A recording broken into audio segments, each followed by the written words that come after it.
ವೀಕ್ಷಕರ ನಮಸ್ತೆ. ಇವತ್ತಿನ ಪ್ರೈಮ್ ಟೈಮ್ ಕಾರ್ಯಕ್ರಮಕ್ಕೆ ಸ್ವಾಗತ. ಇವತ್ತಿನ ಪ್ರೈಮ್ ಟೈಮ್ ಕಾರ್ಯಕ್ರಮದಲ್ಲಿ ನಾವು ಚರ್ಚೆ ಮಾಡ್ತಾ ಇರುವಂತಹ ವಿಚಾರ ಜೊತೆಗೆ ಪ್ರಸಕ್ತ ಕಾಲಘಟ್ಟದಲ್ಲಿ ರಾಜಕೀಯವಾಗಿ, ಸಾಮಾಜಿಕವಾಗಿ, ಆಧ್ಯಾತ್ಮಿಕವಾಗಿ ಬಹಳಷ್ಟು ಚರ್ಚೆಯಾಗಬೇಕಾಗಿರುವಂತಹ ಜೊತೆಗೆ ನಾವುಗಳು ತಿಳಿದುಕೊಳ್ಳಬೇಕಾಗಿರುವಂತಹ ಪ್ರಮುಖ ವಿಚಾರ ಇವತ್ತಿನ ಪ್ರೈಮ್ ಟೈಮ್ ಕಾರ್ಯಕ್ರಮದಲ್ಲಿ ನಾವು ಚರ್ಚೆ ಮಾಡ್ತಾ ಇದ್ದೀವಿ. ನಿಜವಾಗ್ಲೂ ಕೂಡ ನಮ್ಮ ದೇಶ ಈ ಒಂದು ಸಂದರ್ಭಗಳಲ್ಲಿ ಒಂದು ಶತಮಾನೋತ್ಸವವನ್ನ ಆಚರಣೆ ಮಾಡ್ತಾ ಇದೆ ಅಂತ ಬಂದಾಗ ಇಬ್ಬರು ಮಹಾನ್ ಪುರುಷರು, ನಮ್ಮ ದೇಶ ಕಂಡಂತಹ, ಜಗತ್ತು ಕಂಡಂತಹ ಇಬ್ಬರು ಮಹಾನ್ ಪುರುಷರ ಭೇಟಿಯಾಗಿರುವಂತಹ ಐತಿಹಾಸಿಕ ದಿನವನ್ನ, ಕ್ಷಣವನ್ನ ಶತಮಾನೋತ್ಸವದ ರೀತಿಯಲ್ಲಿ ಸಂಭ್ರಮ ಪಡ್ತಾ ಇದೆ.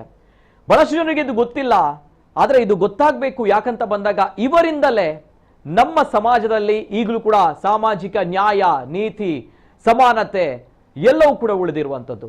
ಒಂದ್ ಕಡೆ ಇಡೀ ನಮ್ಮ ಜಗತ್ತಿಗೆ ಒಂದೇ ಜಾತಿ, ಒಂದೇ ಮತ, ಒಂದೇ ದೇವರು ಅನ್ನುವಂತಹ ವಿಶ್ವ ಮಾನವ ತತ್ವವನ್ನು ಸಾರಿದಂತಹ ಬ್ರಹ್ಮಶ್ರೀ ನಾರಾಯಣ ಗುರುಗಳು, ಮತ್ತೊಂದು ಕಡೆ ನಮ್ಮ ಭಾರತದ ಸ್ವಾತಂತ್ರ್ಯ ಅಂತ ಬಂದಾಗ ಮುಂಚೂಣಿಯಲ್ಲಿರುವಂತಹ ಸ್ವಾತಂತ್ರ್ಯ ಹೋರಾಟಗಾರರು, ರಾಷ್ಟ್ರಪಿತ ಬ್ರಿಟಿಷರನ್ನ ನಮ್ಮ ದೇಶದಿಂದ ಹೊರದೋಡಿಸಲು ಬಹಳಷ್ಟು ಪ್ರಮುಖವಾಗಿರುವಂತಹ ಅಹಿಂಸಾತ್ಮಕ ರೀತಿಯಲ್ಲಿ ಹೋರಾಟ ಮಾಡಿದಂತಹ ರಾಷ್ಟ್ರಪಿತ ಶ್ರೀ ಮಹಾತ್ಮ ಗಾಂಧೀಜಿಯವರು. ಇಬ್ಬರು ಮಹಾನ್ ಪುರುಷರ ಭೇಟಿ ಕೇರಳದಲ್ಲಾಗಿತ್ತು. ಈ ಸಂದರ್ಭ, ಈ ಭೇಟಿಯಲ್ಲಿ ನಮ್ಮ ದೇಶದ ಚಿತ್ರಣವೇ ಬಹುಶಃ ಬದಲಾಗಿರುವಂಥದ್ದು. ತದನಂತರ ಅಸ್ಪೃಶ್ಯತೆಯ ವಿಚಾರವಾಗಿ, ಸಾಮಾಜಿಕ ನ್ಯಾಯದ ವಿಚಾರವಾಗಿ, ಈ ಜಾತಿ, ಬಡವ, ಬಲ್ಲಿದ ಅನ್ನುವಂತಹ ವಿಚಾರ, ಈ ತಡೆಗೋಡೆಗಳು ಹೊಡೆದು ಉರುಳಿಸಿದ್ದೇ ಆ ಸಂದರ್ಭದಲ್ಲಿ. ಇಂತಹ ಐತಿಹಾಸಿಕ ಭೇಟಿಯನ್ನ ನಮ್ಮ ದೇಶ ಇನ್ನೂ ಕೂಡ ನೆನಪಿನಲ್ಲಿ ಇಟ್ಟುಕೊಂಡಿದೆ ಅನ್ನುವಂಥದ್ದು ಖುಷಿಯ ವಿಚಾರ. ಸೊ ಆ ನಿಟ್ಟಿನಲ್ಲಿ ಈ ಒಂದು ಅರ್ಥಪೂರ್ಣವಾಗಿರುವಂತಹ ಇವತ್ತಿನ ಪ್ರೈಮ್ ಟೈಮ್ ಕಾರ್ಯಕ್ರಮಕ್ಕೆ ಸ್ವಾಗತ. ಗುರು ಗಾಂಧಿ ಸಂವಾದ, ಬಹಳಷ್ಟು ವಿಚಾರಗಳನ್ನ ನಾವು ತಿಳಿದುಕೊಳ್ಳಿಕ್ಕಿದೆ ಇವತ್ತಿನ ಕಾರ್ಯಕ್ರಮದಲ್ಲಿ. ವಿಶೇಷ ಕಾರ್ಯಕ್ರಮಕ್ಕೆ ಸ್ವಾಗತ. ನಾನು ನಿತಿನ್ ಸಾಲಿಯಾ.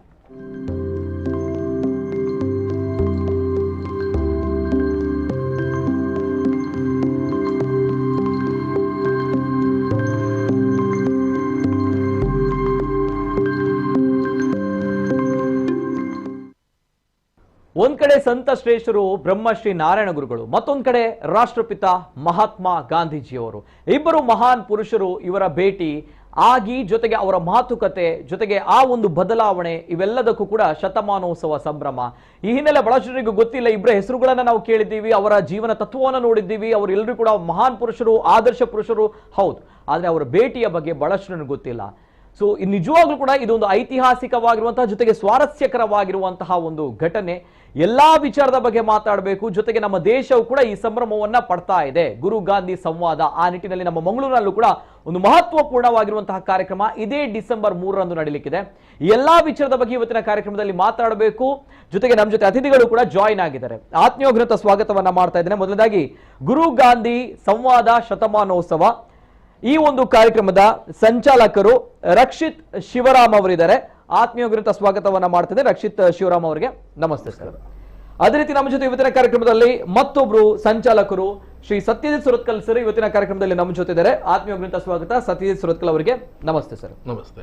ಅದೇ ರೀತಿ ನಮ್ಮ ಜೊತೆ ಇವತ್ತಿನ ಕಾರ್ಯಕ್ರಮದಲ್ಲಿ ಶ್ರೀ ವಿಖ್ಯಾತಾನಂದ ಸ್ವಾಮೀಜಿ ಅವರು ಕೂಡ ನಮ್ಮ ಜೊತೆ ಇವತ್ತಿನ ಕಾರ್ಯಕ್ರಮದಲ್ಲಿ ಜಾಯಿನ್ ಆಗಿದ್ದಾರೆ. ಸ್ವಾಮೀಜಿ ಅವರಿಗೆ ಆತ್ಮೀಯವಾಗಿರುವಂತಹ ಗೌರವದ ಸ್ವಾಗತ. ಸ್ವಾಮೀಜಿ ನಮಸ್ತೆ.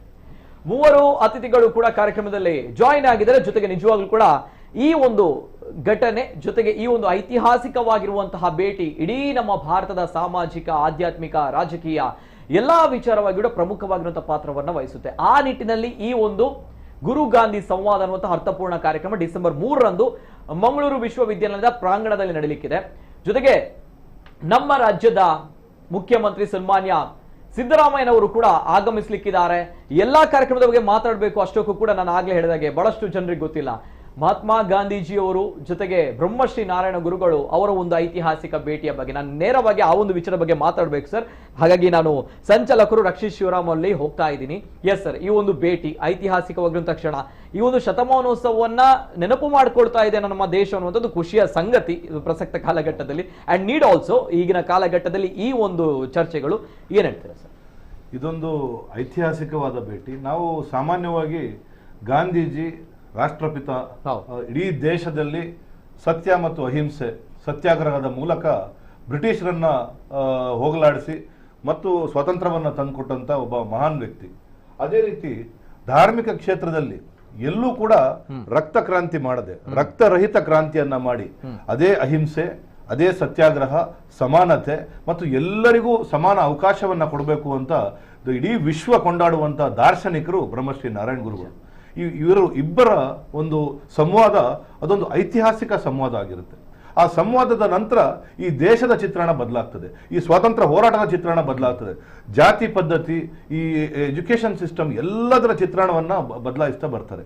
ಇದ್ರ ಬಗ್ಗೆ ಶಾಲೆ ಪಠ್ಯ ಪುಸ್ತಕದಲ್ಲಾಗಿರ್ಬೋದು ಅಲ್ಲಿ ಒಂದಷ್ಟು ವಿಚಾರಗಳಿಲ್ಲ. ಆದರೆ ಎಲ್ಲೇ ನೀವು ಹೋದ್ರೂ ಗಾಂಧಿ ಮತ್ತು ನಾರಾಯಣ ಗುರು ಅವರು ಭೇಟಿಯಾಗಿರುವ ಒಂದು ಚಿತ್ರ ನೀವು ಬಹಳಷ್ಟು ಕಡೆ ನೀವು ನೋಡಿರ್ಬೋದು.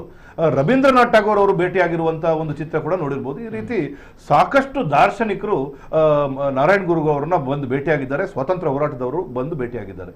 ನಾರಾಯಣ ಗುರುವರೆಗೂ ಗಾಂಧೀಜಿಯವರೆಗೂ ಒಂದು 15-18 ವರ್ಷದ ವಯಸ್ಸಿನ ವ್ಯತ್ಯಾಸ ಕೂಡ ಇದೆ. ನಾರಾಯಣ ಗುರು ಅವರು ವಯಸ್ಸಿನಲ್ಲೂ ಕೂಡ ಹಿರಿಯರು. ಜಾತಿ ಪದ್ಧತಿ, ಈ ವ್ಯವಸ್ಥೆ, ಸಾಮಾಜಿಕ ಹೋರಾಟ ಮತ್ತು ಈ ಧಾರ್ಮಿಕ ಪದ್ಧತಿಗಳಲ್ಲಿ ಬಹಳ ಮೂಲಭೂತವಾಗಿ ಅವರು ಅರ್ಥೈಸಿಕೊಂಡಂತ ಒಬ್ಬ ಮಹಾನ್ ದಾರ್ಶನಿಕ. ನಾವು ಇದ್ರ ಬಗ್ಗೆ ನಾವು ಮಾತಾಡಬೇಕು ಅಂತ ಹೇಳಿದ್ರೆ ಪ್ರಪ್ರಥಮವಾಗಿ ಕೇರಳದ ಪರಿಸ್ಥಿತಿಯನ್ನ ನಾವು ಅವಲೋಕಿಸಬೇಕು. 1924-25ರಲ್ಲಿ ಕೇರಳ ಇದ್ದಂತ ಪರಿಸ್ಥಿತಿ ತಾವೆಲ್ಲರೂ ಒಂದ್ಸತಿ ಅದ್ರ ಬಗ್ಗೆ ಯೋಚನೆ ಮಾಡಬೇಕು. ಅತ್ಯಂತ ಕ್ರೂರವಾದ, ಕಠೋರವಾದ ವ್ಯವಸ್ಥೆಗಳು ಕೇರಳದಲ್ಲಿತ್ತು. ಇಲ್ಲ ಸಲ್ಲದ ಟ್ಯಾಕ್ಸೇಷನ್ ವ್ಯವಸ್ಥೆಗಳು, ಅಥವಾ ಮೈಗೆ ಮೇಲ್ಭಾಗಕ್ಕೆ ಬಟ್ಟೆ ಹಾಕಬಾರದು, ಈ ರೀತಿಯ ಅತ್ಯಂತ ಕ್ರೂರ ಅಮಾನವೀಯ ಪದ್ಧತಿಗಳು ಕೇರಳದಲ್ಲಿತ್ತು. ವಿವೇಕಾನಂದರು ಕೇರಳಕ್ಕೆ ಹೋದಾಗ ಇದೊಂದು ಹುಚ್ಚರ ಆಸ್ಪತ್ರೆ ಅಂತ ಹೇಳಿರೋದು ಕೂಡ ಸಾಕಷ್ಟು ಕಡೆ ನೀವು ಕೇಳಿರ್ತೀರ. ಇಂಥ ಒಂದು ಕಾಲಘಟ್ಟದಲ್ಲಿ ವೈಕಂ ಸತ್ಯಾಗ್ರಹ ಅನ್ನುವ ಒಂದು ಅತಿ ದೊಡ್ಡ ಸತ್ಯಾಗ್ರಹ ನಡೆಯುತ್ತೆ. ಆ ಸತ್ಯಾಗ್ರಹ 1924-25ರ ಆಸ್ಪಾಸ್ನಲ್ಲಿ ನಡೆಯುವಂತ ಸತ್ಯಾಗ್ರಹ. ಈ ಸತ್ಯಾಗ್ರಹ ದೇವಾಲಯದ ಪ್ರವೇಶಕ್ಕೆ ಮಾಡಿರುವಂತ ಸತ್ಯಾಗ್ರಹ ಅಲ್ಲ, ದೇವಾಲಯದ ರಥಬೀದಿಗೆ ಮಾಡುವಂತ ಸತ್ಯಾಗ್ರಹ, ರಥಬೀದಿಗೆ ಪ್ರವೇಶ ಮಾಡುವಂತ ಸತ್ಯಾಗ್ರಹ. ಎಲ್ಲ ಹಿಂದುಳಿದ ಜಾತಿಗಳು, ಎಲ್ಲ ಹಿಂದುಳಿದ ವರ್ಗಗಳಿಗೆ ಅಲ್ಲಿ ಅವಕಾಶ ಇರಲಿಲ್ಲ. ಈ ರೀತಿಯ ಒಂದು ವ್ಯವಸ್ಥೆಯಲ್ಲಿ ಈ ಒಂದು ವೈಕಂ ಸತ್ಯಾಗ್ರಹ ಪ್ರಾರಂಭ ಆಗುತ್ತೆ. ಇದರ ನೇತೃತ್ವವನ್ನ ಸಾಕಷ್ಟು ದಾರ್ಶನಿಕರು, ಸ್ವತಂತ್ರ ಹೋರಾಟಗಾರರು ಇದನ್ನ ತೆಗೆದುಕೊಳ್ತಾರೆ. ಆಗ ಇದಕ್ಕೆ ನಾರಾಯಣ ಗುರು ಅವರ ಪ್ರವೇಶ ಕೂಡ ಆಗುತ್ತೆ. ನಾರಾಯಣ ಗುರು ಅವರ ದೊಡ್ಡ ಮಟ್ಟದ ಪ್ರಭಾವವನ್ನು ಬೀರ್ತಾರೆ. ಎಲ್ಲೂ ಕೂಡ ಇಂಥ ಒಂದು ಸತ್ಯಾಗ್ರಹದಲ್ಲಿ ಬಲಪ್ರಯೋಗ ಅಥವಾ ರಕ್ತ ಕ್ರಾಂತಿ ಎಲ್ಲೂ ಕೂಡ ಆಗಲ್ಲ. ಅತ್ಯಂತ ಶಾಂತಿಯುತವಾದ ಒಂದು ಸತ್ಯಾಗ್ರಹ ಆಗುತ್ತೆ. ಅದಾದ ನಂತರ 609 ದಿನಗಳ ಕಾಲ ಈ ಸತ್ಯಾಗ್ರಹ ನಡೆಯುತ್ತೆ. ಇದು ಬಹುಶಃ ಈ ದೇಶದಲ್ಲೇ ಒಂದು ವಿಶಿಷ್ಟವಾದ ಸತ್ಯಾಗ್ರಹ. ಯಾಕಂತ ಹೇಳಿದ್ರೆ ಇವತ್ತು ಕೂಡ ಯಾರನ್ನಾದ್ರೂ ನೀವು ಒಂದು ಅತಿಕ್ರಮಣವಾಗಿ ಪ್ರವೇಶ ಮಾಡಿದ್ದಾರೆ ಅಂತ ಹೇಳಿದ್ರೆ ನಾವು ಇವತ್ತು ಕೂಡ ಸತ್ಯಾಗ್ರಹ ಮಾಡ್ತೀವಿ, ಅಹಿಂಸೆ ಮಾಡ್ತೀವಿ ಅಂದ್ರೆ ಯಾರನ್ನು ಹೊರಗೋಡ್ಸಕ್ ಸಾಧ್ಯ ಇಲ್ಲ. ಆದ್ರೆ ಈ ವ್ಯವಸ್ಥೆಯ ವಿರುದ್ಧ ಗಲಾಟೆ ಮಾಡಬಹುದಾಗಿತ್ತು, ದಂಗೆ ಎಬ್ಬಿಸಬಹುದಾಗಿತ್ತು. ಆದರೆ ಶಾಂತಿಯುತವಾಗಿ ಸತ್ಯಾಗ್ರಹವನ್ನ ಮಾಡಿ ಅಹಿಂಸೆಯಿಂದ ಅಲ್ಲಿಗೆ ಪ್ರವೇಶವನ್ನ ಕೊಡುವಂತ ಕೆಲಸವನ್ನ ಮಾಡ್ತಾರೆ. ಇದನ್ನ ನೋಡ್ಲಿಕ್ಕೆ ಮಹಾತ್ಮ ಗಾಂಧಿ ಅವರು ಭೇಟಿ ಕೊಡ್ತಾರೆ, ಕೇರಳಕ್ಕೆ ಭೇಟಿ ಕೊಡ್ತಾರೆ. ಮಹಾತ್ಮ ಗಾಂಧಿ ಅವರು ಕೇರಳಕ್ಕೆ ಬಂದಾಗ ರಾಜಗೋಪಾಲಾಚಾರಿ ಅವರು, ದೇವದಾಸ್ ಗಾಂಧಿ ಅವರು ಮತ್ತು ಮಹಾದೇವ್ ದೇಸಾಯಿರವರು ಅವರೆಲ್ಲ ಜೊತೆಗೆ ಬರ್ತಾರೆ. ಅವರು ಬಂದಾಗ ಅವರು ಕೇರಳದ ವಾರ್ಕಳ ಆಶ್ರಮಕ್ಕೆ ಬರ್ತಾರೆ. ಮಾರ್ಚ್ ತಿಂಗಳು 1925ಕ್ಕೆ ಬಂದಾಗ ಒಂದು ಆಶ್ರಮದ ಕಲ್ಪನೆ, ಇಡೀ ಒಂದು ಆಶ್ರಮದ ಕಲ್ಪನೆ, ಅತಿ ಸ್ವಚ್ಛವಾದ ವ್ಯವಸ್ಥೆ ಅಲ್ಲಿ ಆಶ್ರಮ ಇರುತ್ತೆ. ಆ ಆಶ್ರಮಕ್ಕೆ ಮಹಾತ್ಮ ಗಾಂಧಿಯವರು ಭೇಟಿ ಕೊಡ್ತಾರೆ. ಬಹಳ ದೊಡ್ಡ ಸುದ್ದಿ ಮಾಡಿದಂಥ ವಿಚಾರ. ಲಂಡನ್ನ ಬ್ರಿಟನ್ ರಾಣಿ ಕೂಡ ಇದನ್ನ ವೀಕ್ಷಣೆ ಮಾಡ್ತಾ ಇದ್ದಾರೆ. ಏನಾಗ್ಬೋದು ಈ ಒಂದು ಭೇಟಿಯಿಂದ ಅಂತ. ತಿರುವಾಂಕೂರ್ನ ರಾಣಿ, ನಾರಾಯಣ ಗುರು ಅವರ ದೊಡ್ಡ ಅಭಿಮಾನಿ ತಿರುವಾಂಕೂರ್ನ ರಾಣಿ, ಅವರು ಕೂಡ ಹೇಳ್ತಾರೆ ಬಹಳ ದೊಡ್ಡ ಸಂತ ನಾರಾಯಣ ಗುರು, ಅಲ್ಲಿಗೆ ನೀವು ಭೇಟಿ ಕೊಡ್ತಾ ಇರೋದು ಬಹಳ ಒಳ್ಳೆ ವಿಚಾರ ಅಂತ ಹೇಳ್ತಾರೆ. ಮಹಾತ್ಮ ಗಾಂಧಿ ಅವರು ಅಲ್ಲಿಗೆ ಭೇಟಿಯನ್ನ ಕೊಡ್ತಾರೆ. ವಾರ್ಕಳ ಆಶ್ರಮದಲ್ಲಿ ಏನು ಸಂವಾದ ಆಯಿತು, ಇದೊಂದು ಐತಿಹಾಸಿಕ ಸಂವಾದ. ಯಾಕಂತ ಹೇಳಿದ್ರೆ ಮಹಾತ್ಮ ಗಾಂಧಿ ಅವರು ಫಾರಿನ್ ನಲ್ಲಿ, ನಮ್ಮ ಲಂಡನ್ ನಲ್ಲಿ ವಿದ್ಯಾಭ್ಯಾಸವನ್ನ ಪಡ್ಕೊಂಡಂತವ್ರು, ಬ್ಯಾರಿಸ್ಟರ್ ಆಗಿ ಸೌತ್ ಆಫ್ರಿಕಾದಲ್ಲಿ ಕೆಲಸ ಮಾಡಿ ಅವರು ಈ ದೇಶಕ್ಕೆ ಸ್ವಾತಂತ್ರ್ಯ ಸಿಗಬೇಕು ಅಂತ ಬಂದಂತವ್ರು. ಅವರು ಕೆಲವರ ಅನುಭವಗಳನ್ನ ಪಡ್ಕೊಳ್ತಾರೆ, ಕೆಲವರ ಮಾರ್ಗದರ್ಶನಗಳ ಪಡ್ಕೊಳ್ತಾರೆ. ಅದರಲ್ಲಿ ಪ್ರಮುಖರಾಗಿರುವಂತೂ ಬ್ರಹ್ಮಶ್ರೀ ನಾರಾಯಣ ಗುರುಗಳು. ಅವರು ಅಲ್ಲಿ ಬಂದಾಗ ಮಹಾತ್ಮ ಗಾಂಧಿ ಅವರಿಗೆ ಇಂಗ್ಲಿಷ್ ಮಾತಾಡಕ್ ಬರುತ್ತೆ, ನಾರಾಯಣ ಗುರು ಅವರಿಗೆ ಇಂಗ್ಲಿಷ್ ಬರಲ್ಲ. ಆದ್ರೆ ನಾರಾಯಣ ಗುರು ಅವರು ಯಾವ ರೀತಿ ಉತ್ತರ ಕೊಡ್ತಾರೆ ಅಂದ್ರೆ, I can speak in English ಅಂತ ಹೇಳಿದಾಗ, ನಾನು ಬರೀ ಸಂಸ್ಕೃತದಲ್ಲಿ ಮಾತಾಡೋದು, ನಿಮಗೆ ಸಂಸ್ಕೃತ ಬರುತ್ತಾ ಅನ್ನೋ ವಿಚಾರವನ್ನ ಗಾಂಧಿಯವ್ರನ್ನ ಕೇಳ್ತಾರೆ. ಗಾಂಧಿಯವರು ಬಹಳ ಆಶ್ಚರ್ಯ ಆಗ್ಬಿಡುತ್ತೆ. ಒಬ್ಬ ಸಂತ ಯಾವ ರೀತಿಯಲ್ಲಿ, ಅದು ಹಿಂದುಳಿದ ವರ್ಗದ ಸೇರಿದಂಥವ್ರು ಯಾವ ರೀತಿಯಲ್ಲಿ ಸಂಸ್ಕೃತದಲ್ಲಿ ಪಾಂಡಿತ್ಯವನ್ನ ಪಡ್ಕೊಂಡಿದ್ದಾರೆ ಅಂತ ಹೇಳಿದಾಗ, ಆಯ್ತು ಒಬ್ಬ ಟ್ರಾನ್ಸ್ಲೇಟರ್ ಅಂತ ಹೇಳಿದಾಗ SNDPಯ ಕುಮಾರನ್ ಅನ್ನುವ ವಕೀಲರು ಇವರ ಮಾತುಗಳನ್ನ ಟ್ರಾನ್ಸ್ಲೇಷನ್ ಮಾಡ್ತಾರೆ. ಆಗ ಪ್ರಪ್ರಥಮವಾಗಿ ಅವರು ಮಾತಾಡಿದಂತ ವಿಚಾರ ಈ ವರ್ಣಾಶ್ರಮ, ಈ ಬೇರೆ ಬೇರೆ ವರ್ಣಾಶ್ರಮ, ಈ ಜಾತಿ ಪದ್ಧತಿ. ಈ ಜಾತಿ ಪದ್ಧತಿ ಅಂತ ಇರುವಂತ ವಿಚಾರ ಇದೊಂದು ಧಾರ್ಮಿಕ ಹಿನ್ನೆಲೆಯಿಂದ ಬಂದಂತ ವ್ಯವಸ್ಥೆ. ಈ ಧಾರ್ಮಿಕ ಹಿನ್ನೆಲೆ ಇರೋ ವ್ಯವಸ್ಥೆಯನ್ನ ನೇರವಾಗಿ ನಾನೇನಾದ್ರೂ ಇದಕ್ಕೆ ಕೈ ಹಾಕಿದ್ರೆ ಇಲ್ಲಿ ಜಾತಿಗಳ ಮಧ್ಯದಲ್ಲಿ ಘರ್ಷಣೆ ಆಗ್ಬಹುದು, ಇಲ್ಲಿ ದೊಡ್ಡ ಗೊಂದಲ ಆಗ್ಬಹುದು ಅನ್ನೋ ವಿಚಾರವನ್ನ ನಾರಾಯಣ ಗುರು ಗಾಂಧೀಜಿಯವರು ಒಂದು ಜಿಜ್ಞಾಸೆ ಇರುತ್ತೆ ಗಾಂಧೀಜಿಯವರು, ಹೇಗೆ ಇದನ್ನ ನಾವು ಬಹಳ ಶಾಂತಿಯುತವಾಗಿ ಇದನ್ನ ಬಗೆಹರಿಸೋದು ಅಂತ. ಅದಕ್ಕೆ ಬಹಳ ಸೊಗಸಾಗಿ ಅದಕ್ಕೆ ಇದು ಹೋಗಲಾಡಿಸ್ಬೇಕು. ನಾವೆಲ್ಲರೂ ಮನುಷ್ಯರು, ಒಂದೇ ಜಾತಿ, ಒಂದೇ ಮತ, ಒಂದೇ ಧರ್ಮ, ಒಂದೇ ದೇವರು, ಒಂದೇ ಗರ್ಭ. ನಾವು ಬಂದಿರುವಂತದ್ದು ಒಂದೇ ಗರ್ಭದಿಂದ, ನಾವು ಬಂದಿರುವುದಂತೂ ಒಂದೇ ರೂಪದಲ್ಲಿ, ಎಲ್ಲ ಮಾನವರು ಬಂದಿರುವುದಂತೂ ತಾಯಿ ಗರ್ಭದಿಂದ ಒಂದೇ ರೂಪದಲ್ಲಿ ಬಂದಿರುವಂತ ವಿಚಾರವನ್ನು ಹೇಳ್ತಾರೆ. ಈ ದೇಶದಲ್ಲಿ ಈ ಈ ವರ್ಣಾಶ್ರಮ ಹೋಗಬೇಕು, ಎಲ್ಲರಿಗೂ ಸಮಾನತೆ ಬರಬೇಕು ಅನ್ನುವ ಬಹಳ ದೊಡ್ಡ ಸಂದೇಶವನ್ನ ಕೊಡ್ತಾರೆ. ಗಾಂಧೀಜಿಯವರಿಗೆ ಇಲ್ಲಿ ಇದರಿಂದ ಪ್ರೇರಣೆ ಆಗುತ್ತೆ. ಅಲ್ಲಿಯ ತನಕ ಸ್ವಾತಂತ್ರ್ಯ ಸಂಗ್ರಾಮದಲ್ಲಿ ಈ ದಲಿತ ಸಮುದಾಯ, ಈ ಹಿಂದುಳಿದ ಸಮುದಾಯಗಳು ಯಾಕೋ ದೊಡ್ಡ ಮಟ್ಟದಲ್ಲಿ ಅವರು ಪಾಲ್ಗೊಳ್ತಾ ಇರಲ್ಲ. ಈ ಭೇಟಿಯಾದ ನಂತರ ಗಾಂಧೀಜಿಯವರು ಈ ಸಂದೇಶವನ್ನು ಇಡೀ ದೇಶಕ್ಕೆ ಕೊಡ್ತಾರೆ. ಅದಾದ ನಂತರ ದೊಡ್ಡ ಮಟ್ಟದಲ್ಲಿ ದಲಿತ ಸಮುದಾಯ, ಹಿಂದುಳಿದ ವರ್ಗಗಳು, ಬುಡಕಟ್ಟು ಜನರು ಎಲ್ಲರೂ ಬಂದು ಸ್ವಾತಂತ್ರ್ಯ ಸಂಗ್ರಾಮಕ್ಕೆ ಧುಮುಕ್ತಾರೆ. ಶಕ್ತಿ ಹಿಮ್ಮಡಿ ಆಗುತ್ತೆ. ಇದೊಂದು ವಿಚಾರದ ಬಗ್ಗೆ ಚರ್ಚೆ ಆಗುತ್ತೆ. ಇದಾದ ಮೇಲೆ ಗುರುಕುಲ ವ್ಯವಸ್ಥೆಯನ್ನ ನೋಡ್ತಾರೆ. ಆ ಗುರುಕುಲ ವ್ಯವಸ್ಥೆಯಲ್ಲಿ ಅಲ್ಲಿಯ ದಲಿತ ಸಮುದಾಯ, ಅಲ್ಲಿಯ ಹಿಂದುಳಿದವರು, ಅಲ್ಲಿಯ ಮೇಲ್ವರ್ಗದ ಸಮುದಾಯಗಳು ಎಲ್ಲ ಕೂತು ಒಂದೇ ಕಡೆ ಗುರುಕುಲ ವ್ಯವಸ್ಥೆಯಲ್ಲಿ ಪಾಠವನ್ನ ಕಲಿತಾ ಇರ್ತಾರೆ. ಈ ಪಾಠವನ್ನ ನೋಡಿದಾಗ ಗಾಂಧೀಜಿಯವ್ರಿಗೆ ಆಶ್ಚರ್ಯ ಆಗುತ್ತೆ. ಇದು ಸಾಧ್ಯ ಇದೆಯಾ ಈ ದೇಶದಲ್ಲಿ? ಎಲ್ಲರೂ ಒಂದೇ ಕಡೆ ಕೂತು ಕಲಿಯುವಂತಹದ್ದು ಸಾಧ್ಯ ಇದೆ ಈ ದೇಶದಲ್ಲಿ ಅಂತ ಕೇಳಿದಾಗ ನಾರಾಯಣ ಗುರು ಅವರು ಹೇಳ್ತಾರೆ, ವಿದ್ಯೆಯಲ್ಲಿ ಸಮಾನತೆ ಬರಬೇಕು. ದೇಶದ ಉದ್ಧಾರ ಆಗಬೇಕು ಅಂತ ಹೇಳಿದ್ರೆ ವಿದ್ಯೆಯಲ್ಲಿ ಸಮಾನತೆ ಬಂದ್ರೆ ಮಾತ್ರ ಸಾಧ್ಯ. ಎಲ್ಲರಿಗೂ ಈಕ್ವಾಲಿಟಿ ಇನ್ ಎಜುಕೇಶನ್ ಬರಬೇಕು ಅಂತ ಹೇಳ್ತಾರೆ. ಅದನ್ನ ಕೂಡ ಗಾಂಧೀಜಿಯವರು ಇಡೀ ದೇಶದಲ್ಲಿ ಅದರ ಪ್ರಯೋಗವನ್ನ ಮಾಡ್ತಾರೆ. ಅಲ್ಲಿ ನಾವು ದೊಡ್ಡ ಮಟ್ಟದಲ್ಲಿ ಈ ದೇಶ ವಿದ್ಯಾವಂತರ ದೇಶ ಆಗ್ತದೆ. ಅದಾದ ನಂತರ ಸತ್ಯ ಮತ್ತು ಅಹಿಂಸೆ, ಸತ್ಯಾಗ್ರಹ ಮತ್ತು ಅಹಿಂಸೆ. ಗಾಂಧೀಜಿಯವರಿಗೂ ಇದನ್ನ ನಾವು ಕಾರ್ಯರೂಪಕ್ಕೆ ತರಬೇಕು. ಇದೇ ನಮ್ಮ ದೊಡ್ಡ ಅಸ್ತ್ರ, ಈ ಸತ್ಯಾಗ್ರಹ ಅಹಿಂಸೆ ನಮ್ಮ ದೊಡ್ಡ ಅಸ್ತ್ರ ಅನ್ನುವ ವಿಚಾರ ಗಾಂಧೀಜಿಯವರಿಗೂ ಗೊತ್ತಿರುತ್ತೆ. ನಾನು ಮಾತಾಡ್ತಿರುವಂತ ವಿಚಾರ ಸ್ವಾತಂತ್ರ್ಯ ಸಂಗ್ರಾಮ, ನಮಗೆ ಏನು ಸ್ವಾತಂತ್ರ್ಯ ಬಂತು ಇದಕ್ಕಿಂತ 22 ವರ್ಷ ಮುಂಚೆ ಆದಂತ ಭೇಟಿ. ಆದ್ರೆ 22 ವರ್ಷ ಗಾಂಧೀಜಿಯವರು ಇದನ್ನ ಪ್ರಯೋಗ ಮಾಡ್ತಾರೆ. ಆಗ ಗಾಂಧೀಜಿಯವರಿಗೂ ಎಲ್ಲೋ ಒಂದ್ ಕಡೆ ಜಿಜ್ಞಾಸೆ ಇರುತ್ತೆ, ಇದರ ಪ್ರಯೋಗ ಆದ್ರೆ ಎಷ್ಟು ಸಮಯ ಆಗ್ಬೋದು ನಮಗೆ ಸ್ವಾತಂತ್ರ್ಯ ಸಿಗ್ಲಿಕ್ಕೆ, ಅಥವಾ ನಾವು ಇದರಿಂದನೇ ಇದು ಒಂದೇ ದಾರಿಯಲ್ಲಿ ಹೋಗ್ಲಿಕ್ಕೆ ಸಾಧ್ಯ ಇದೆಯಾ ಅನ್ನೋ ಒಂದು ಜಿಜ್ಞಾಸೆ ಗಾಂಧೀಜಿಯವರಲ್ಲಿ ಇರುತ್ತೆ. ಅವರಿಗೆ ಪ್ರೇರಣೆ ಕೊಟ್ಟಂತವರು ಬ್ರಹ್ಮಶ್ರೀ ನಾರಾಯಣ ಗುರುಗಳು. ಅವ್ರು ಹೇಳ್ತಾರೆ, ಇವತ್ತು ವೈಕಂ ಸತ್ಯಾಗ್ರಹದಲ್ಲಿ ನಮಗೆ ಇಷ್ಟು ದೊಡ್ಡ ಜಯ ಸಿಕ್ಕಿದೆ, ಇಷ್ಟು ಎಲ್ಲರನ್ನ ನಾವು ಬಹಳ ಪ್ರೀತಿಯಿಂದ ಗೆದ್ದಿದ್ದೇವೆ ಅಂತ ಹೇಳಿದ್ರೆ ಅದು ಸತ್ಯಾಗ್ರಹ ಮತ್ತು ಅಹಿಂಸೆಯಿಂದ. ಈ ದಾರಿಯಲ್ಲಿ ನಾವು ಹೋದ್ರೆ ಇವತ್ತಲ್ಲ ನಾಳೆ ನಮಗೆ ಸ್ವಾತಂತ್ರ್ಯ ಸಿಕ್ಕೇ ಸಿಗುತ್ತೆ, ನಾವು ಜಯಶೀಲರಾಗ್ತೀವಿ ಅನ್ನುವ ದೊಡ್ಡ ಧೈರ್ಯವನ್ನ ಗಾಂಧೀಜಿಯವರಿಗೆ ಕೊಡ್ತಾರೆ. ಅದಾದ ನಂತರ ಈ ದೇಶದಲ್ಲಿ ಆಗಿರುವಂಥದ್ದು ಇತಿಹಾಸ ತಾವೆಲ್ಲರೂ ನೋಡಿದ್ದೀರಿ. ಅದಾದ ನಂತರ ಮಹಾತ್ಮ ಗಾಂಧಿಯವ್ರಿಗೂ ಒಂದು ದೊಡ್ಡ ಆತ್ಮಸ್ಥೈರ್ಯ ಬರುತ್ತೆ, ಅವ್ರಿಗೂ ಒಂದು ಪ್ರೇರಣೆ ಶಕ್ತಿ ಬರುತ್ತೆ. ಅವರು ಇದನ್ನ ಹೋಗಿ ಇಡೀ ದೇಶದಲ್ಲಿ ಪ್ರಯೋಗ ಮಾಡ್ತಾರೆ. ವರ್ಣಾಶ್ರಮ, ವಿದ್ಯಾಭ್ಯಾಸದಲ್ಲಿ ಸಮಾನತೆ, ಸತ್ಯಾಗ್ರಹ ಮತ್ತು ಅಹಿಂಸೆಯ ಪ್ರಯೋಗವನ್ನ ಇಡೀ ದೇಶದಲ್ಲಿ ಮಾಡ್ತಾರೆ. ಇವತ್ತು ಸೌತ್ ಆಫ್ರಿಕಾ ಅಂತ ದೇಶಕ್ಕೆ ಸತ್ಯಾಗ್ರಹ ಅಹಿಂಸೆಯಿಂದ ನೆಲ್ಸನ್ ಮಂಡೇಲಾ ಅವರವರು ಸ್ವಾತಂತ್ರ್ಯ ತಂದು ಕೊಟ್ಟಿದ್ರೆ ಅದಕ್ಕೆ ಮೂಲ ಕಾರಣ ಮಹಾತ್ಮ ಗಾಂಧಿ ಅವರು. ಆದ್ರೆ ಮಹಾತ್ಮ ಗಾಂಧಿ ಅವರಿಗೆ ಪ್ರೇರಣೆ ಕೊಟ್ಟಿರೋದು ಯಾರು ಅಂತ ಹೇಳಿದ್ರೆ ಅದು ಬ್ರಹ್ಮಶ್ರೀ ನಾರಾಯಣ ಗುರುಗಳು. ಆದ್ರಿಂದ ಇದೊಂದು ಐತಿಹಾಸಿಕ ಮಿಲನ. ಇಲ್ಲಿ ಸಂಜೆ ಹೊತ್ತಿನ ವ್ಯವಸ್ಥೆಯನ್ನ ನೋಡ್ತಾರೆ, ಎಲ್ಲರೂ ಕೂತು ಭಜನೆಯನ್ನ ಮಾಡುವ ವ್ಯವಸ್ಥೆ. ಅಲ್ಲಿ ಒಂದು ದಲಿತ ಸಮುದಾಯದ ಹುಡುಗ ದೈವ ದಶಕಂನ ಪಠನವನ್ನ ಮಾಡ್ತಾನೆ. ದೈವ ದಶಕಂನ ಪಠನವನ್ನ ಮಾಡಿದಾಗ ಗಾಂಧೀಜಿಗೆ ಆಶ್ಚರ್ಯವಾಗುತ್ತೆ, ಹೇಗೆ ಈ ರೀತಿ ಎಲ್ಲ ಸಾಧ್ಯ ಅಂತ. ಆಶ್ರಮದ ವ್ಯವಸ್ಥೆಯನ್ನ ನೋಡ್ತಾರೆ. ಈ ಆಶ್ರಮದ ವ್ಯವಸ್ಥೆಯಲ್ಲಿ ಇಷ್ಟು ದೊಡ್ಡ ಶಕ್ತಿ ಇದೆಯಾ ಅಂತ ನೋಡ್ತಾರೆ. ಧಾರ್ಮಿಕವಾಗಿ ಅಲ್ಲಿ ಭಜನೆಗಳು ನಡೀತಾ ಇರುತ್ತೆ, ಅಲ್ಲಿ ಎಲ್ಲ ಸ್ವಚ್ಛತೆ ಇರುತ್ತೆ. ಇದನ್ನೆಲ್ಲ ನೋಡಿ ಗಾಂಧೀಜಿಯವರು ತಮ್ಮ ಜೀವನದಲ್ಲಿ ಇದನ್ನ ರೂಢಿಸ್ಕೊಳ್ತಾರೆ. ಸಬರ್ಮತಿ ಆಶ್ರಮಕ್ಕೆ ಭೇಟಿ ಕೊಟ್ಟಿದ್ರೆ ನೋಡ್ಬೋದು ನೀವು, ಅದು ಇದೇ ಆಶ್ರಮದ ವ್ಯವಸ್ಥೆಯಲ್ಲಿ ಇಡೀ ಬ್ರಿಟಿಷ್ ಸಾಮ್ರಾಜ್ಯವನ್ನ ಅಲ್ಲಾಡಿಸ್ಬಿಟ್ರು.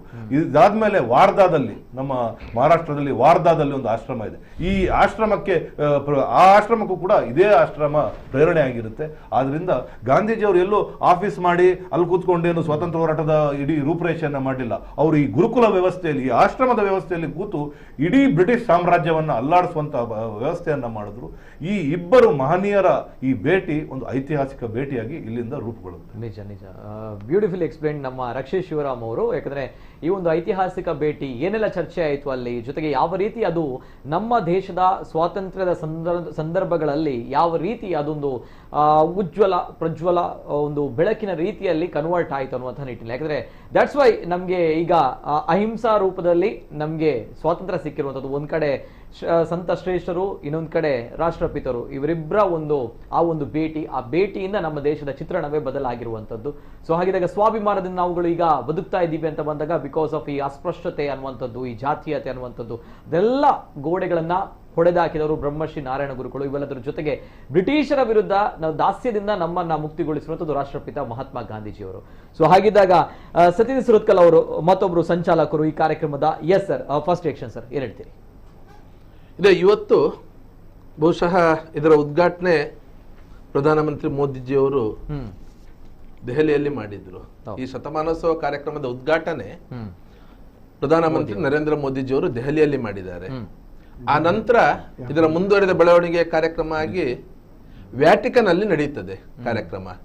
ಶಿವಗಿರಿ ಅನೇಕ ಜನ ಸ್ವಾಮೀಜಿಗಳನ್ನು ಕೂಡ ಅಲ್ಲಿ ವ್ಯಾಟಿಕನ್ ಕರೆಸಿಕೊಂಡಿದ್ರು.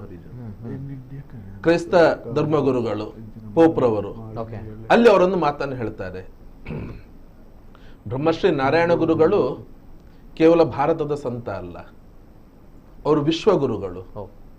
ಇವತ್ತಿನ ಜಗತ್ತಿನ ಈ ಸ್ಥಿತಿಗೆ, ಇವತ್ತಿನ ಸ್ಥಿತಿ ಇದನ್ನು ಸರಿ ಮಾಡಬೇಕಿದ್ರೆ ಮತ್ತೆ ನಮಗೆ ಬ್ರಹ್ಮಶ್ರೀ ನಾರಾಯಣ ಗುರುಗಳ ಆದರ್ಶಗಳು ಬೇಕು, ನಮಗೆ ತತ್ವಗಳು ಆದರ್ಶಗಳು ಬೇಕು ಅಂತ ಹೇಳಿಕೊಂಡು, ಆ ತತ್ವಗಳು ಆದರ್ಶಗಳೇ ನಮ್ಮ ದೇಶವನ್ನು ಹೇಳ್ತಾರಲ್ಲ ಜಗದ್ಗುರು ಭಾರತ ಅಂತ ಹೇಳಿಕೊಂಡು. ಭಾರತವನ್ನು ಜಗದ್ಗುರುವನ್ನಾಗಿ ಮಾಡಿರೋದು ಏನು ಅಂತ ಕೇಳಿದ್ರೆ ಈ ನೆಲದ ದಾರ್ಶನಿಕರು ಕಂಡುಕೊಂಡಂತ ಸತ್ಯಗಳು, ಅವರ ತತ್ವಗಳು, ಅವರ ಸಂದೇಶಗಳು, ಅವರ ಜೀವನ ಪದ್ಧತಿಗಳು, ಈ ನೆಲದ ಸಂಸ್ಕೃತಿ, ಇದೇ ಭಾರತವನ್ನು ಒಂದು ಕಾಲದಲ್ಲಿ ಜಗತ್ತಿನ ಗುರು ಅಂತ ಹೇಳಿಕೊಂಡು ಮಾಡಿರುವಂತದ್ದು. ಬ್ರಹ್ಮಶ್ರೀ ನಾರಾಯಣ ಗುರುಗಳು ಕೂಡ ಬಹಳ ಹೊಸತೇನು ಹೇಳಲಿಲ್ಲ. ಯಾವುದು ಈ ನೆಲದ ಮೂಲ ಅಂತ ಹೇಳ್ತಾರೆ, ಅದು ವೇದಗಳಿರ್ಬೋದು, ಉಪನಿಷತ್ತುಗಳಿರ್ಬೋದು. ಯಾವುದನ್ನು ಮತ್ತೆ ಒಂದು ಕಾಲಘಟ್ಟದಲ್ಲಿ ಇವರು ಉಲ್ಲೇಖ ಮಾಡ್ತಾರೆ, ಆದಿಶಂಕರಾಚಾರ್ಯರು. ಇಲ್ಲಿ ದ್ವೈತ ಅನ್ನುವಂಥದ್ದಿಲ್ಲ, ಭಗವಂತ ಬೇರೆ ಅಲ್ಲ, ಮನುಷ್ಯ ಬೇರೆ ಅಲ್ಲ. ಸಾಧನ ಮಾಡಿದ್ರೆ ಎಲ್ಲರೂ ಭಗವಂತರಾಗ್ತಾರೆ. ಯಾಕಂತ ಹೇಳಿದ್ರೆ ಎಲ್ಲರಲ್ಲೂ ಭಗವಂತನ ಅಂಶ ಇದೆ ಅಂತ ಹೇಳಿಕೊಂಡು, ಅದನ್ನೇ ಇಟ್ಟುಕೊಂಡು ಬ್ರಹ್ಮಶ್ರೀ ನಾರಾಯಣ ಗುರುಗಳು ಅದನ್ನು ಆಚರಣೆಯಲ್ಲಿ ತಂದಂತಹ ವ್ಯಕ್ತಿ ಯಾರು ಅಂತ ಕೇಳಿದ್ರೆ ಅದು ಬ್ರಹ್ಮಶ್ರೀ ನಾರಾಯಣ ಗುರುಗಳು. ನಿನ್ನ ಒಳಗಡೆ ಇರುವಂತಹ ದೇವರನ್ನು ನೀನು ಕಂಡುಕೋ. ಬರೀ ನಿನ್ನ ಒಳಗಡೆ ಇರೋ ದೇವರು ಮಾತ್ರ ಅಲ್ಲ, ಪ್ರತಿಯೊಬ್ಬರಲ್ಲೂ ಆ ಭಗವಂತನ ಅಂಶ ಇದೆ. ಅದನ್ನು ಯಾವಾಗ ನೀನು ಗುರುತಿಸ್ತಿ ಆವಾಗ ನಿನ್ನಲ್ಲಿ ಯಾವುದೇ ವ್ಯತ್ಯಾಸಗಳು ಬರುವುದಿಲ್ಲ. ಸ್ಪೃಶ್ಯ ಅಸ್ಪೃಶ್ಯ, ಮೇಲು ಕೀಳು, ಆ ಜಾತಿ ಈ ಜಾತಿ, ಯಾವುದೇ ವ್ಯತ್ಯಾಸಗಳು ಇರುವುದಿಲ್ಲ. ಅದನ್ನು ಯಾವಾಗ ಈ ಸಮಾಜ ಕಂಡುಕೊಳ್ಳುತ್ತದೆ, ಆ ರೀತಿಯಲ್ಲಿ ಬದುಕ್ತದೆ. ಅದನ್ನೇ ಹಿರಿಯರು ಹೇಳಿರುವಂಥದ್ದು, ಧರ್ಮದ ಹಾದಿ ಯಾವುದು ಅಂತ ಕೇಳಿದರೆ 3 ಹಾದಿಯನ್ನು ಹೇಳ್ತಾರೆ ಅವರು. ಅದರಲ್ಲಿ 3ನೇದು ಬರುವಂಥದ್ದು ಆತ್ಮವತ್ ಸರ್ವಭೂತೇಶು. ನನಗೆಷ್ಟು ಬದುಕಲಿಕ್ಕೆ ಹಕ್ಕಿದೆ, ಅಧಿಕಾರ ಇದೆಯೋ ಅಷ್ಟೇ ಹಕ್ಕು, ಅಧಿಕಾರ ಈ ಜಗತ್ತಿನ ಪ್ರತಿಯೊಂದು ಮನುಷ್ಯರಿಗೆ ಮಾತ್ರ ಅಲ್ಲ, ವ್ಯಕ್ತಿಗಳಿಗೆ ಮಾತ್ರ ಅಲ್ಲ, ಅದು ಪ್ರತಿಯೊಂದು ಜೀವ ಜಂತುವಿಗಿದೆ, ಪ್ರಾಣಿಗಳಿಗೆ, ಪಕ್ಷಿಗಳಿಗೆ, ಎಲ್ಲರಿಗೂ ಇದೆ ಅಂತ ಹೇಳಿಕೊಂಡು ಅಂತಹ ಮಹಾನ್ ಸಿದ್ಧಾಂತ ಏನು ಅವತ್ತು ಅವರು ಸಾರಿದ್ರು, ಅದನ್ನೇ ಇವತ್ತು ಮತ್ತೆ ನೆನಪಾಡಿಕೊಳ್ಳುವ ಅವಶ್ಯಕತೆಯನ್ನು ಕಂಡುಕೊಂಡೇ ಇವತ್ತು ಪ್ರಧಾನಮಂತ್ರಿ ನರೇಂದ್ರ ಮೋದಿಜಿಯವರು ಅವರ ಗುರುಗಾಂಧಿ ಸಂವಾದದ 100ನೇ ವರ್ಷವನ್ನು ಉದ್ಘಾಟನೆ ಮಾಡ್ತಾರೆ. ಪರಿನಿರ್ವಾಣ ಆಗಿ ನಾಳೆ 28ನೇ ಇಸವಿಗೆ ಮತ್ತೆ 100 ವರ್ಷ ಆಗ್ತದೆ. 3 ವರ್ಷದ ಕಾರ್ಯಕ್ರಮ ಅದು ಈಗಾಗಲೇ ಆಯೋಜನೆ ಆಗಿದೆ. ಅದರ ಉದ್ಘಾಟನೆಯನ್ನು ಸ್ವತಃ ಶಿವಗಿರಿಗೆ ಬಂದು ರಾಷ್ಟ್ರಪತಿ ದ್ರೌಪದಿ ಮುರ್ಮುರವರು ಉದ್ಘಾಟನೆ ಮಾಡ್ತಾರೆ. ಅದರದ್ದು 100ನೇ ವರ್ಷ ಹತ್ತಿರ ಇದೆ. ಇವರು ಸರ್ವಮತ ಸಮ್ಮೇಳನ ನಡೆಯಿತು ಆ ಕಾಲದಲ್ಲಿ.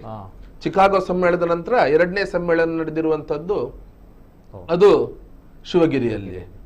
ಅದಕ್ಕೂ ಒಂದು ಶೀರ್ಷಿಕೆಯನ್ನು ಗುರುಗಳು ಕೊಟ್ಟಿದ್ರು. ಇದು ವಾದಿಸಲು ಮತ್ತು ವಾದಿಸಿ ಗೆಲ್ಲಲು ಅಲ್ಲ, ಇದು ತಿಳಿಯಲು ಮತ್ತು ತಿಳಿದುಕೊಳ್ಳಲು. ತಿಳಿಯಲು ಮತ್ತು ತಿಳಿದುಕೊಳ್ಳಲು, ತಿಳಿಸಲು ಮತ್ತು ತಿಳಿದುಕೊಳ್ಳಲು, ಪರಸ್ಪರ ಒಬ್ಬರನ್ನ ಒಬ್ರು ಅರ್ಥ ಮಾಡಿಕೊಳ್ಬೇಕಾಗಿದೆ. ಈ ಒಂದು ಕಂದರ ಏನಿದೆ ಅದರಿಂದ ದೂರ ಆಗಬೇಕಾಗಿದೆ. ಯಾವುದನ್ನ ಅವತ್ತು ಚಾಂಡಾಲ ವೃತ್ತಿಯನ್ನು ಮಾಡ್ತಿದ್ದಂತಹ ವ್ಯಕ್ತಿ ಆದಿಶಂಕರಾಚಾರ್ಯ ಮುಂದೆ ಬಂದು ಕೇಳ್ತಾನೆ, ಯಾರಿಗೆ ಮಡಿ, ಯಾರಿಗೆ ಮೇಲಿಗೆ, ಯಾವುದಕ್ಕೆ ಮಡಿ, ಯಾವುದಕ್ಕೆ ಮೇಲಿಗೆ? ಈ ಮೂಳೆ, ಮಾಂಸ, ರಕ್ತ, ಖಂಡಗಳಿದ್ದಂತಹ ಚರ್ಮದ ಹೊದಿಕೆ ಇರುವಂತಹ ಈ ಶರೀರಕ್ಕೆ ಮಡಿಮೈಲಿಗೆಯೋ ಅಥವಾ ಇದರ ಒಳಗಡೆ ಇರುವಂತಹ ಆತ್ಮಕ್ಕೆ ಮಡಿಮೈಲಿಗೆ ಅನ್ನುವಂತಹ ಪ್ರಶ್ನೆಯನ್ನು ಅವತ್ತು ಆದಿಶಂಕರಾಚಾರ್ಯರ ಮುಂದೆ ಇಟ್ಟಿದ್ದ. ಅದನ್ನೇ ಮತ್ತದನ್ನು ವಿಸ್ತಾರವಾಗಿ ತಿಳಿದುಕೊಳ್ಳಿಕ್ಕೆ ಮಡಿ ಮೈಲಿಗೆ ಅನ್ನುವಂಥದ್ದು ಇಲ್ವೇ ಇಲ್ಲ. ವೇದಗಳು ಹೇಳಿರುವಂಥದ್ದು, ಉಪನಿಷತ್ತು ಹೇಳಿರುವಂಥದ್ದು ಕೂಡ ಅಹಂ ಬ್ರಹ್ಮಾಸ್ಮಿ ತತ್ವಮಸಿ ಸರ್ವಂ ಖಲು ಇದಂ ಬ್ರಹ್ಮಾಸಿ. ನಾನೂ ಬ್ರಹ್ಮ ಆಗಿದ್ದೇನೆ, ನೀನೂ ಬ್ರಹ್ಮ ಆಗಿದ್ದೀಯ, ಇಡೀ ಜಗತ್ತು ಇದು ಬ್ರಹ್ಮಮಯ ಆಗಿದೆ. ಇದನ್ನು ಮತ್ತೊಂದು ಸರಿ ಸ್ಪಷ್ಟವಾಗಿ ಸಾರಿದ್ದು ಮಾತ್ರ ಅಲ್ಲದೆ ಅದನ್ನು ಆಚರಣೆಯಲ್ಲಿ ತಂದಿರುವಂಥದ್ದು. ಯಾವ ಸಮಾಜಕ್ಕೆ ದೇವಸ್ಥಾನ ಪ್ರವೇಶ ಬಿಡಿ, ಮುಂದುಗಡೆ ರಸ್ತೆಯಲ್ಲಿ ನಡೆದಾಡ್ಲಿಕ್ಕೆ ಅವಕಾಶ ಇಲ್ಲ ಹೇಳಿದ್ರು ಅವರು, ಮನುಷ್ಯರೆಲ್ಲ ಪ್ರಾಣಿಗಳ ರೀತಿಯಲ್ಲಿ ಬದುಕುವಂತ ವ್ಯವಸ್ಥೆ ಅವತ್ತು ನಿರ್ಮಾಣ ಆಗಿತ್ತು. ಅಂತಹ ಹುಚ್ಚರ ಸಂತೆಯನ್ನು ಇವತ್ತು ಶಿಕ್ಷಣ ಕ್ರಾಂತಿಯ ಕೇಂದ್ರ ಆಗಿ ದೇಶದಲ್ಲಿ ಶಿಕ್ಷಣದ ನಾಡನ್ನಾಗಿ ಪರಿವರ್ತನೆ ಯಾರಾದ್ರೂ ಮಾಡಿದ್ರೆ ಅದು ಬ್ರಹ್ಮಶ್ರೀ ನಾರಾಯಣ ಗುರುಗಳು. ಇವತ್ತು ಕೇರಳದಲ್ಲಿ ಅಕಸ್ಮಾತ್ ಅವತ್ತಿನ ದಿವಸ ಬ್ರಹ್ಮಶ್ರೀ ನಾರಾಯಣ ಗುರುಗಳು ಬರದೇ ಇರ್ತಿದ್ರೆ ಕೇರಳದ ಪರಿಸ್ಥಿತಿ ಏನಾಗ್ತಾ ಇತ್ತು? ಕೇರಳದಲ್ಲಿ ಹಿಂದೂ ಸಮಾಜ ಅನ್ನುವಂಥದ್ದು ಇರ್ತಿತ್ತೋ ಇಲ್ಲವೋ ಅನ್ನುವಂತಹ ಒಂದು ಬಹಳ ದೊಡ್ಡ ಪ್ರಶ್ನಾರ್ಥಕ ಚಿಹ್ನೆ ಇವತ್ತು ನಮ್ಮೆಲ್ಲರ ಕಣ್ಣು ಮುಂದೆ ಇದೆ. ಆ ಮಧ್ಯೆ ಸಂಘರ್ಷವನ್ನು ತಪ್ಪಿಸಿಕೊಂಡು ಅವರವರ ಧರ್ಮದಲ್ಲಿ, ಅವರವರ ನಂಬಿಕೆಯಲ್ಲಿ, ಅವರವರ ಹಿರಿಯರು ಹೇಳಿದ ಸತ್ಯದಲ್ಲಿ ಬದುಕುವಂತಹ ಮಾರ್ಗವನ್ನು ಕಂಡುಕೊಳ್ಳಿ ಅಂತ ಹೇಳಿಕೊಂಡು ಹೇಳಿಬಿಟ್ಟು ಸಮಾಜಕ್ಕೆ ಕೊಟ್ಟಿರುವಂಥದ್ದು ಬೇರೆ ಏನಲ್ಲ, ವಿಶ್ವಾಸವನ್ನು ತುಂಬಿಸಿದ್ರು, ಧೈರ್ಯವನ್ನು ತುಂಬಿಸಿದ್ರು. ಒಂದು ದೇವಸ್ಥಾನಕ್ಕೆ ನಮಗೆ ಹೋಗ್ಲಿಕ್ಕೆ ಅವಕಾಶ ಇಲ್ಲ ಅಂತ ಹೇಳಿ ಆದ್ರೆ ನಾವೇ ನಮ್ಮದೇ ಆದಂತಹ ದೇವಸ್ಥಾನವನ್ನು ನಿರ್ಮಾಣ ಮಾಡಿಕೊಂಡು ನಮ್ಮದೇ ದೇವರನ್ನು ನಾವೇ ಪ್ರತಿಷ್ಠಾಪನೆ ಮಾಡಿಕೊಂಡು ನಾವು ದೇವರನ್ನು ಆರಾಧಿಸಬಹುದು.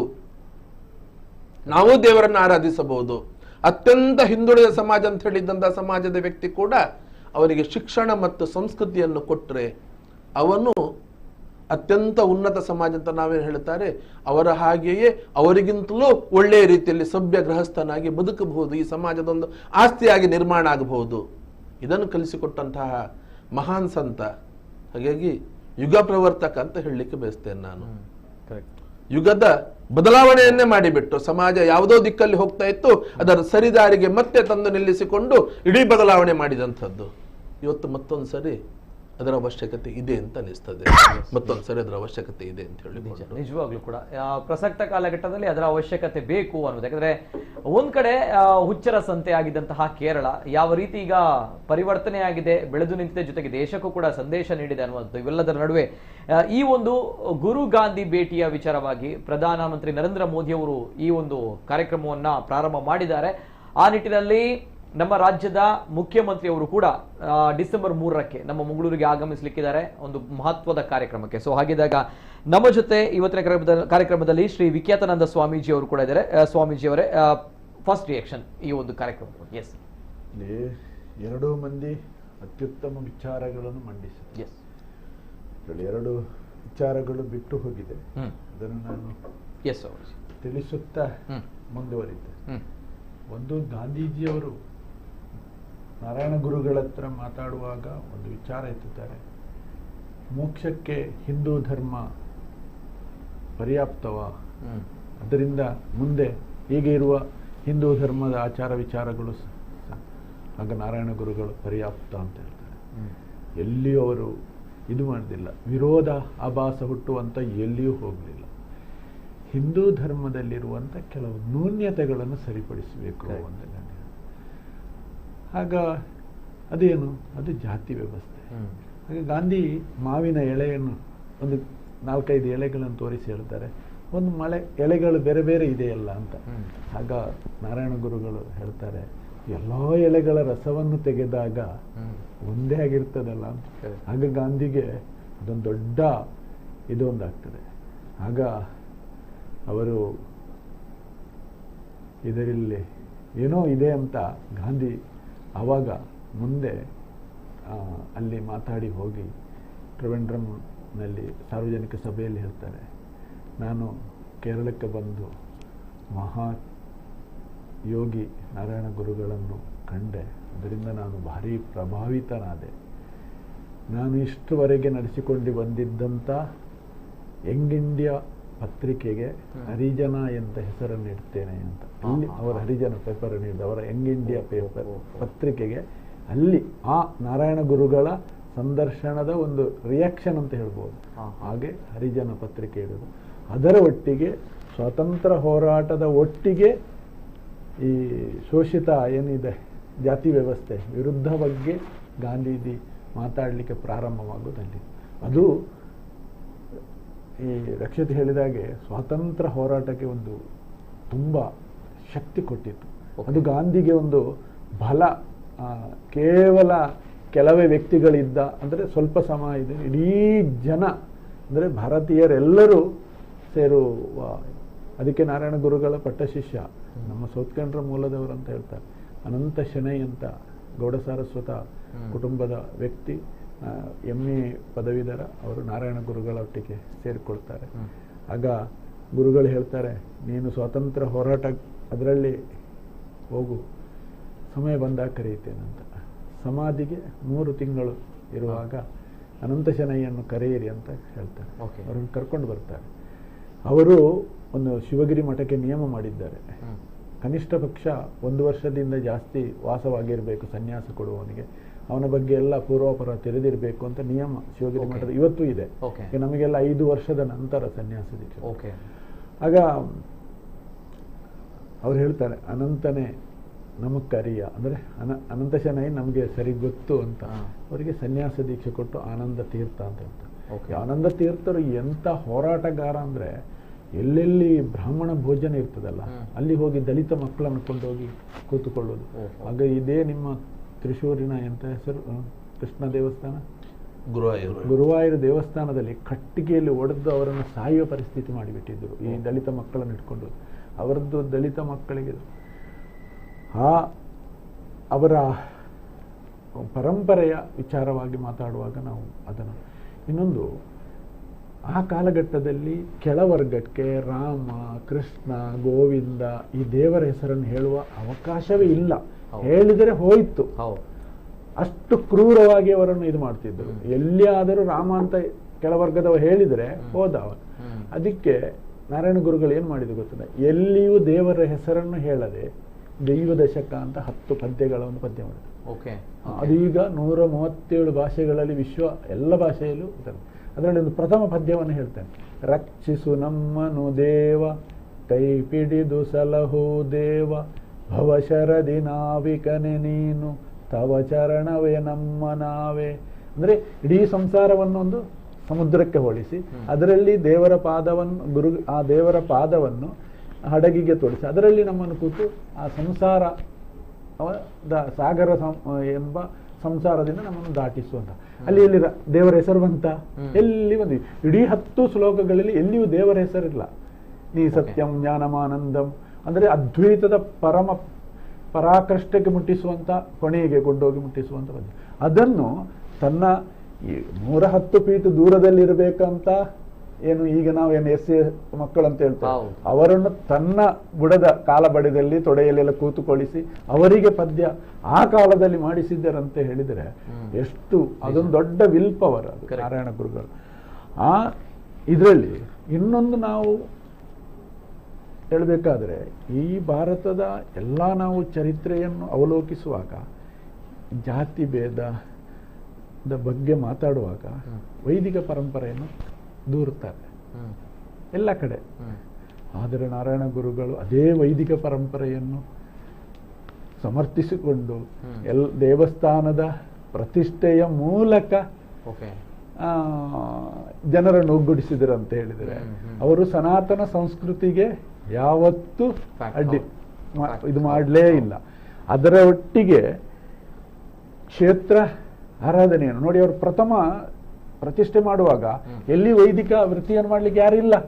ಹಾಗೆ ಅವರು ತನ್ನ ಕಣ್ಣೀರಿನಿಂದ 3.5 ಗಂಟೆ ಕಾಲ ಕಣ್ಣೀರಿನಿಂದ ಅಭಿಷೇಕ ಮಾಡಿ ಪ್ರತಿಷ್ಠೆ ಮಾಡಿದರು ರವಿಪುರದಲ್ಲಿ.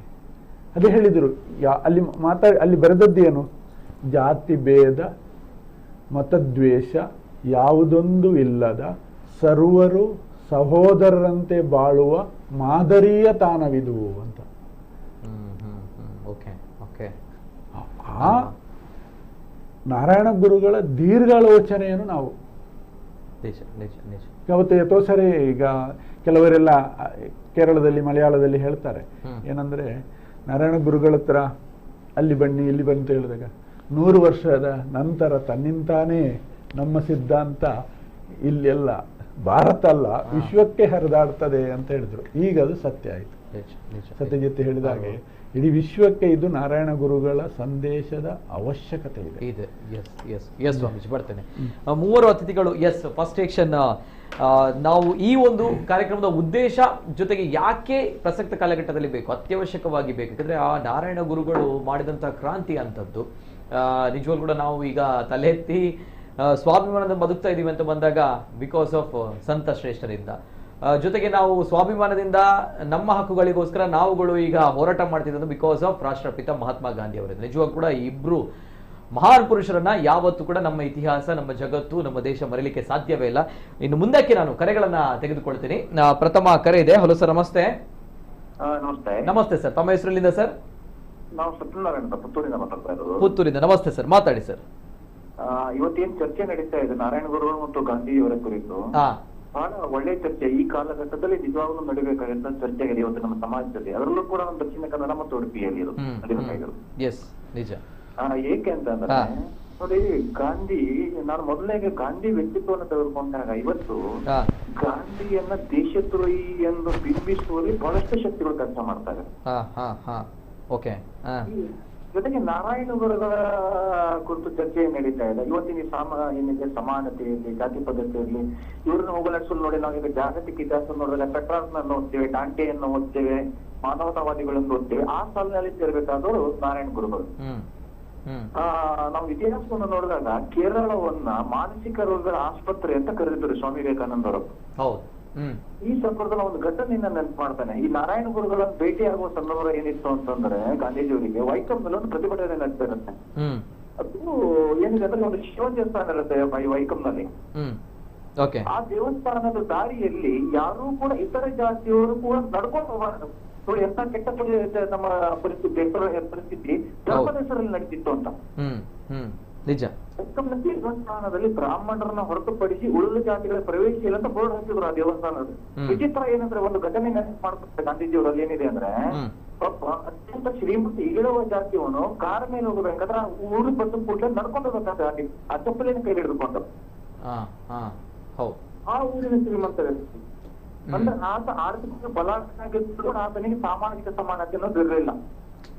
ಆ ನಂತರದಲ್ಲಿ ವೈಕಂನಲ್ಲಿ ಬಂದು ಗಾಂಧೀಜಿಯವರು ಏನ್ ಮಾಡ್ತಾರೆ, ಒಂದು ಸಂಭಾಷಣೆ ನಡೆಸ್ತಾರೆ ಬ್ರಾಹ್ಮಣನ ಹತ್ರ, ಊರಿನ ಪ್ರಮುಖನ ಹತ್ರ. ಆತ ಗಾಂಧೀಜಿಯವರನ್ನ ತಾಳ್ಮೆಗೆ ಕೂತ್ಕೊಂಡು ಗಾಂಧೀಜಿಯವರು ಕೂತು ಮಾತಾಡ್ತಾನೆ. ಆ ನಂತರ ಗಾಂಧೀಜಿಯವರು ನಾರಾಯಣ ಗುರುಗಳನ್ನ ಭೇಟಿಯಾಗಿದ್ದು ನಂತರ ಹೋಗಿ ಅವರು ಮಹತ್ವವನ್ನು ಹೇಳಿದ್ರು. ಅದ್ರ ಕುರಿತು ಗಾಂಧೀಜಿಯವರನ್ನ ಭೇಟಿಯಾಗಿದ್ರು, ಸಮಾನತೆ ಕುರಿತು ಮಾತಾಡಿದ್ರು. ನಿಜ, ಇಂಥ ಸಾಮಾಜಿಕ ಹೋರಾಟಗಾರರ ಚರಿತ್ರೆ ಇವತ್ತು ನಮ್ಮ ಆಧುನಿಕ ಏನಿದೆ ಯುವ ಪೀಳಿಗೆ ಓದಬೇಕಾಗಿದೆ. ಜಾತಿ ಸಮಾನತೆ ಇರಲಿ, ಯಾವುದೇ ಇರಲಿ, ಧರ್ಮ ಅಂದ್ರೆ ಒಳ್ಳೆಯದು. ಧರ್ಮದ ಹೆಸರಲ್ಲಿ ಯಾವ್ದಾದ್ರು ಕೆಟ್ಟದನ್ನ ತಿಳಿಯೋದು ಧರ್ಮ ಅಲ್ಲ. ಅವರೊಂದು ಸನಾತನ ಧರ್ಮದ ಪರಿಪಾಲನೆ ನಾರಾಯಣ ಗುರು ನಿಜ. ಅವರು ಸನಾತನ ಧರ್ಮ, ಒಂದು ಧರ್ಮ, ಒಂದು ಜಾತಿ, ಮೊದಲೇ ಮಾನವ ತತ್ವವನ್ನು ಏನು ಬೋಧಿಸಿದ್ರಲ್ಲ, ಅದು ನಿಜವಾದ ಧರ್ಮ. ಧರ್ಮ ಅದನ್ನು ಹೇಳಿದೆ. ಆದ್ರೆ ಧರ್ಮದ ಹೆಸರಲ್ಲಿ ನಾವು ಈ ಮೇಲು ಕೀಳನ್ನು ಏನು ತಂದುಕೊಂಡವಲ್ಲ, ಇದು ಅಧರ್ಮ ಅಲ್ವಾ? ಇವತ್ತು ಕೂಡ ಅದು ಇದೆ ಸಮಾಜದಲ್ಲಿ. ಈಗ ತೊಲಗಿಸುವಲ್ಲಿ ನಾವು ನಾರಾಯಣ ಗುರುಗಳಿರ್ಲಿ, ಗಾಂಧಿಯವರನ್ನಿರ್ಲಿ ನೋಡಿ, ಗಾಂಧಿಯವರನ್ನ ಕೇವಲ ಸ್ವಾತಂತ್ರ್ಯ ಹೋರಾಟದಲ್ಲಿ ಜಗತ್ತು ಕಂಡ ಶ್ರೇಷ್ಠ ದಾರ್ಶನಿಕ ಗಾಂಧಿ. ಜಗತ್ತು ನಮ್ಮ ಭಾರತ ಕಂಡ ಅತಿದೊಡ್ಡ ಹಿಂದೂ ಅಂದ್ರೆ ಮಹಾತ್ಮ ಗಾಂಧಿ. ನಾವು ನಿಜವಾಗ್ಲೂ ಗಾಂಧಿಯನ್ನು ಅಧ್ಯಯನ ಮಾಡಬೇಕಾಗಿದೆ ಇವತ್ತು. ಅವರ ಜೊತೆ ನಾರಾಯಣ ಗುರುಗಳ ಈ ಕಾರ್ಯಕ್ರಮ ನೋಡಿದ್ರಿ, ನಿಜವಾಗ್ಲೂ ಎಲ್ಲರ ಜೊತೆ ವೀಕ್ಷಿಸಬೇಕಾಗಿದೆ ಇವತ್ತಿನ ಕಾಲಘಟ್ಟದಲ್ಲಿ. ನಾವು ಧರ್ಮಸ್ಥ ಇದು ದಕ್ಷಿಣ ಕನ್ನಡ ಮತ್ತು ಉಡುಪಿಯಲ್ಲಿ ಇವತ್ತು ನಾವೇನ್ ಮಾಡ್ತೀವಿ, ಧರ್ಮದ ನಡುವೆ ಸಂಘರ್ಷಗಳು, ಅವರು ಇವ್ರು ನೋಡಿಯೋದು, ಇವ್ರು ಅವ್ರು ನೋಡಿಯೋದು. ನಿಜವಾಗ್ಲೂ ನಾವು ನಾರಾಯಣ ಗುರುಗಳನ್ನ ನಿಜವಾಗ್ಲೂ ಓದ್ಕೊಂಡ್ರಿ ಘಟನೆಗಳು ನಡ್ತಿರ್ಲಿಲ್ಲ. ರಾಜಕಾರಣಿಗಳು ನಾರಾಯಣ ಗುರುಗಳು ಹೆಸರು ಹೇಳ್ಕೊತಾರೆ, ಆದ್ರೆ ಅವರ ಆದರ್ಶಗಳನ್ನ ಪರಿಪಾಲನೆ ಮಾಡ್ಲಿ ಎಲ್ಲರೂ ಕೂಡ, ಆಗ ಸಮಾಜ ಉದ್ಧಾರ ಆಗುತ್ತೆ. Thank you. ಇಂತಹ ಒಂದು ಕಾರ್ಯಕ್ರಮ ಪ್ರಸಕ್ತ ಕಾಲಘಟ್ಟದ ಅತ್ಯವಶ್ಯಕ ಅಂತ ಹೇಳ್ತೀರಿ ತಾವು ಕೂಡ ಅಲ್ವಾ? ಎಸ್ ಸರ್, ಥ್ಯಾಂಕ್ ಯು, ಧನ್ಯವಾದಗಳು ಸರ್. ಜೊತೆಗೆ ಈ ಒಂದು ಕಾರ್ಯಕ್ರಮ ಐತಿಹಾಸಿಕ ಸಂವಾದದ ಶತಮಾನೋತ್ಸವ ಇದೇ ಡಿಸೆಂಬರ್ 3ರಂದು ನಡೀಲಿಕ್ಕಿದೆ ನಮ್ಮ ಮಂಗಳೂರು ವಿಶ್ವವಿದ್ಯಾಲಯದ ಪ್ರಾಂಗಣದಲ್ಲಿ. ಸೊ ಈ ಒಂದು ಕಾರ್ಯಕ್ರಮ ಬಹಳಷ್ಟು ವಿಶೇಷತೆಗಳಿಂದ ಕೂಡಿದೆ.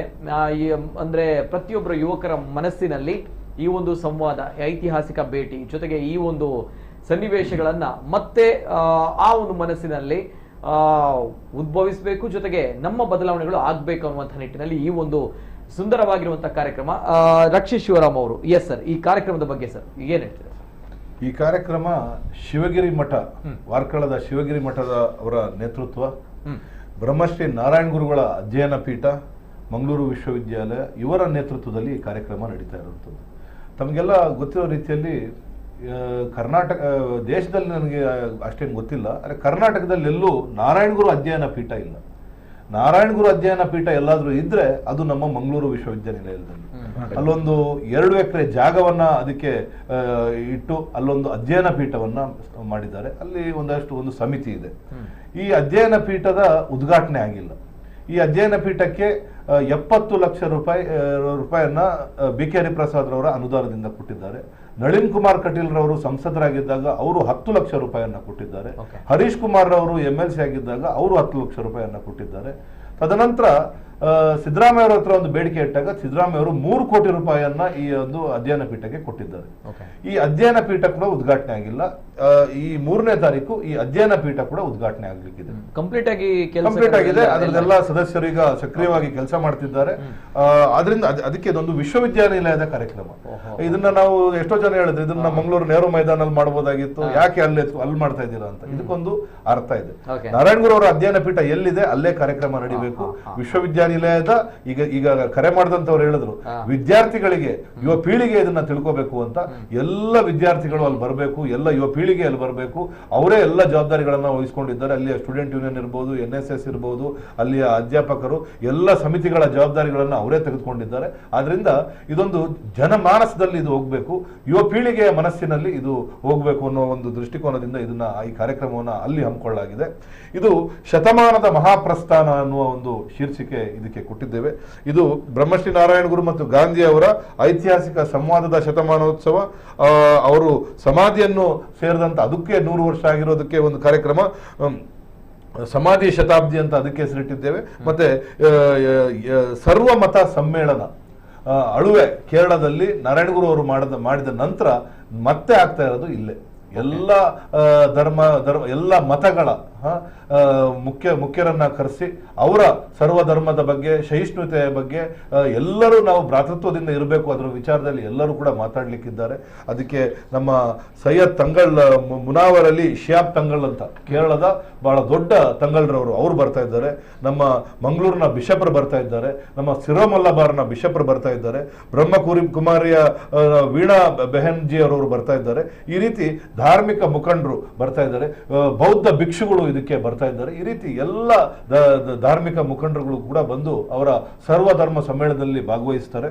ಅದರೊಂದಿಗೆ ಶಿವಗಿರಿಯ ಬ್ರಹ್ಮಶ್ರೀ ಸಚ್ಚಿದಾನಂದ ಸ್ವಾಮಿಗಳು ಅವರ ನೇತೃತ್ವದಲ್ಲಿ ಬೆಳಿಗ್ಗೆ ಒಂದಷ್ಟು ಕಾರ್ಯಕ್ರಮಗಳು ನಡೆಯುತ್ತೆ. ಯತಿ ಪೂಜೆ ಇರ್ಬೋದು, ಗುರು ಪೂಜೆ ಇರ್ಬೋದು, ಇದೆಲ್ಲ ಕಾರ್ಯಕ್ರಮಗಳು ಬ್ರಹ್ಮಶ್ರೀ ಸಚ್ಚಿದಾನಂದ ಸ್ವಾಮಿಗಳ ನೇತೃತ್ವದಲ್ಲಿ ನಡೆಯುತ್ತೆ. ಅದಾದ ನಂತರ ಮಾನ್ಯ ಮುಖ್ಯಮಂತ್ರಿಯವರು ಬಂದು ಈ ಒಂದು ನಾರಾಯಣ ಗುರು ಅಧ್ಯಯನ ಪೀಠಕ್ಕೆ ಚಾಲನೆಯನ್ನ ಕೊಡ್ತಾರೆ.